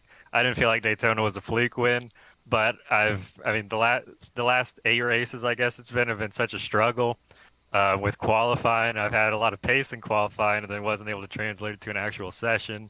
So it's been frustrating having to drive through the field. So today, when we qualified in the top 10, I knew my chance was good. But then when we had that pit stop where we came out somewhere around 20th on 4 tires after everyone took 2, I thought, I was like, it's over. And then I said to myself, no, I can still do this. I was feeling great in practice all week, and just got to give a shout out to all the guys at Altus as well as Team Dylan, my teammate Jordy, and everybody. Seth the Merchant and Chris Hill swept Road to Pro, so I guess we own Charlotte. Well, the 49er out of University of Charlotte gets it done. Tucker, congratulations. Thanks, Blake. I appreciate it. Minter brings down the victory here at Charlotte Motor Speedway tonight, and somebody who knows a thing or two about getting around Charlotte Motor Speedway, Garrett Maines, a hard charge there to the end, comes up just a little bit short, especially there on that last restart. Anything you think you could have done different to try and chase down Tucker? I'm kicking myself because I feel like I actually had a really good opportunity. I let him turn away from me going into 3, and I just got tight. I basically missed the corner, but it was just, old tires. I was already struggling with a tight, and I needed to get that side draft on entry, and I just didn't get it. And away he went. And there's no real opportunity for me to get back. I was just too tight to follow him. And I tried to narrow up the corner the next lap because I knew he was struggling with loose. I just couldn't quite get there to pack the air. I couldn't hold my car on the bottom, so I ended up losing the nose and getting into him, and I wasn't going to finish him off. I didn't want to take it from him that way. But, yeah, it's a bummer. I felt like, I kind of gave that away on the coming to the white going into 3. Well, and there's been a lot of races, especially at these 1.5 miles, that FGR Excel has really excelled. No pun intended. Do you think that continues throughout the year, the speed that you guys have had on the 1.5 miles? Yeah, I think, honestly, I've been driving some of the best cars I've driven over the last 3 years. I have not been this competitive on 1.5 miles ever, and that's a huge thank you to Ryko and Victory One, the guys over there. It's been amazing to, finally have a piece to compete with. Just, man, I'm beating myself up on that one because I know, that could have won. We were in a position with or without the caution there to being able to pull that off. I honestly wish it had gone green because I think I was in a better situation once we got our tires cooled off. It wasn't enough time. But, yeah, huge shout out to them. Twitch.tv/Garrett Maines 1. If you want to go back, watch the replay of Garrett Maines' perspective of his second place win. Garrett, congratulations on P2. Yeah, thank you. And I got to give a huge shout out to FGR Excel, Bucked Up, Cover Seal, MCU Body, Lennox, and all the guys, again, at Ryko and Victory One for all their help. Shout out to them. Big thank you. Garrett Maines finishes in second tonight, Charlotte Motor Speedway. Matt Busa, the William Byron Esports duo, was strong tonight. He brings it home in the third position. Your defending Charlotte race winner. And Matt, what was kind of the thinking there that last run or so? You see Jimmy, you see Casey battling up front of you, kind of anticipating that and trying to save your tires for a charge to the end? Yeah, once I got clear of fourth place there and was in third, I thought I was in really good shape. I know Garrett is a very aggressive driver. Tucker is on it as well. In the late restarts, he always is. So I figured there would be a little bit of contact there, and there was. And I was hoping to have a nice big arc in turn 3 and then cut down below them. And unfortunately, the bump wasn't big enough that Garrett gave to Corey, and I only got inside of Garrett there. Didn't have enough speed and momentum to carry on to Tucker. But yeah, still an overall great run, leading laps at Charlotte again, and top 3.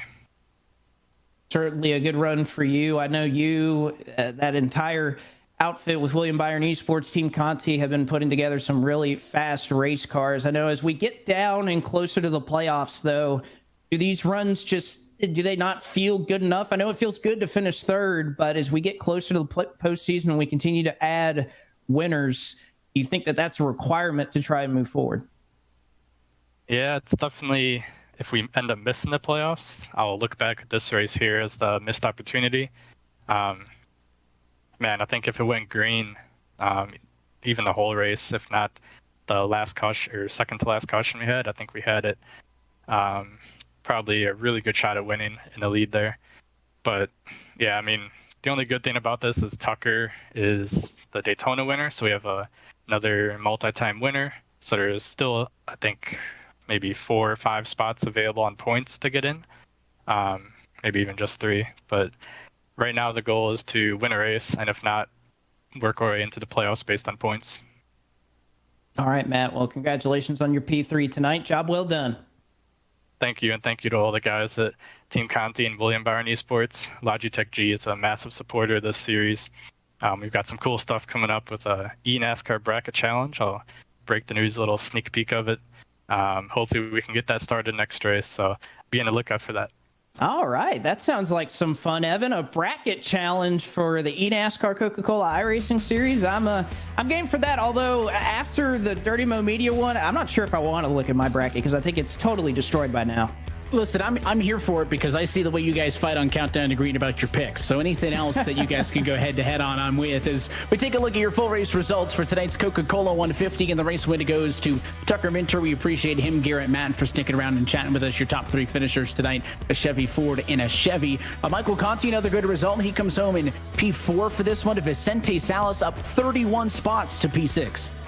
Yeah, some great runs throughout the field. Caden Honeycutt, Cody Bias, another hard charger, as well as Alan Bowes, another driver that didn't put a time down in qualifying. And again, you look at the gap, this is kind of where everybody was affected by that huge crash we saw in the last lap. Derek Justice never really a part of the picture, but he ends up in 22nd after all is said and done.